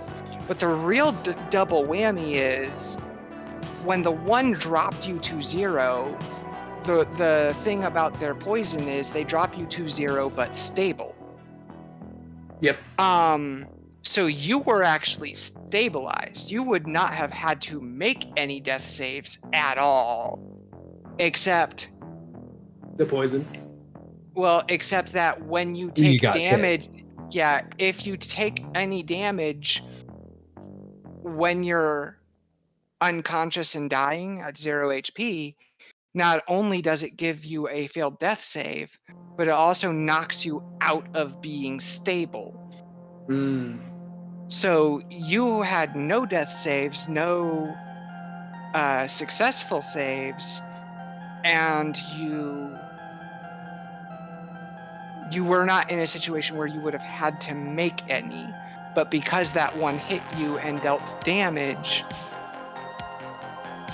it really was in one immediate burst, that triple whammy effect. Yeah. Because it hit, it crit, and it made it so that you had to make more saves, which you immediately failed. Yep, and on the very first one. And while I'm pretty sure you still had Jack's Bless on you, the 1d4 wasn't going to change the 4. No, it really wasn't. And it was at that moment of like, well, crap. Yeah. Even that one moment of accidentally rolling a 1 on that first, on the first attack swing. Because for me, I was thinking, okay, in order to get out from under this spider to try to get even to the door, I need to kill this thing in order to get out. Which is why I try to attack that with 2 attack swings, as opposed to doing like Sanctuary, because I was hoping to try to take that out in almost one go. So I can then run the second round. There was a lot of bad luck and bad situations involved in that death. Yeah. And none so bad as that 4. Yes. The one time that you needed is an opportunity for emergent gameplay. I mean, I thought I didn't expect this to happen, so I didn't expect this trail to be the next couple episodes. Actually, now that you say that, give me one moment. But I need now that's the imperative has changed, and so We're, the story has. we're still completing errands that we already set for ourselves to do. It's just this little caveat on there for having to bring someone back to life. Yeah. Which, to be fair, also gets more of the party to Experience death. Well, I was thinking more we were crises of willing to help you make your payment to the abbot, but it was under more significant degrees of protest than it will be now. Couldn't have scripted it better than this. Right? Especially for me, out of all of the characters, because the one that hated the abbot the most. Well, at least between us two. I think all of you didn't like the app. I will challenge you on that one. To be fair, it was him that also had me have the whole crisis of faith earlier. So, yeah, no, it was one of those things where the moment that I'm glad that you gave me the moment to speak there for what Jatari would try to say for the whole like, oh, okay, we're going to go against the going to go to the abbot to save your ass. I'm like, well, fuck. Are we really sure there's no one else I can? Fine, do it. If all else fails, I will cast Animate Dead on you, and you can be a zombie for a while. Can we find a vampire to bite me as well, so that I can basically just replay as Marquinos, but a paladin? I'm just imagining Samuel Height right now. Oh, speaking of which, I finally came up with what my plan is for my pirate crew for yours, for your game there. Oh, really? Yep. Took me a while, but I'm right now just deciding, instead of actually trying to make a whole goddamn crew, I'm just going to keep it down to the 5-man band. Yeah, I mean, you can have like regular crew, but yeah, like the named people, I just wanted like the officers. Oh, no worries. I made character sheets for them. Yeah, you didn't have to go that far. No, a lot of it is kind of like I don't know. What can I say? I like doing homework, even for characters that aren't supposed to have backstories. And I can also understand the concept of wanting to do some kind of abridged character sheet or something else like that, at the very least, just to help you think through some of the processes of. But that's also because that's how my brain works for that type of stuff, is seeing the stats can help me figure out who the person was that those stats both made them who they were, and who they were made those stats what they are. Yeah. But I didn't want to work on that homework for your game, in part because I feel like it's a bit of an understatement to say that Harris and Tegan are very, very different people in every way, shape, and form. Tegan is trying to pretend she's tactical because she's both trying to learn leadership skills, and she has a lot of false bravado of trying to hide her insecurities. But yeah, now that this session is done, I'll be more able to look at the homework and think about it.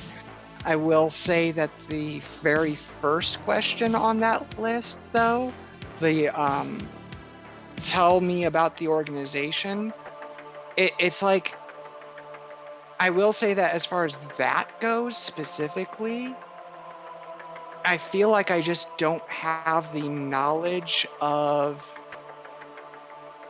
how the military versus police break down in the Kingdom of Crows. I'm gonna hop off. I'm pretty tired. No worries. Bye. Feel better. See Get some y'all. rest. That's fun. See you in a couple weeks. Get Yeah. well. Hope you feel better. Night. Oh yeah, hope you feel better. Me too. Alright, see y'all. See ya. But yeah, it's like I don't know if the police and the military, how intertwined they are or aren't in that country. The way that I've kind of seen Harris is more of a like not police or military, but just kind of like a sort of special operations kind of group. I mean, yes, but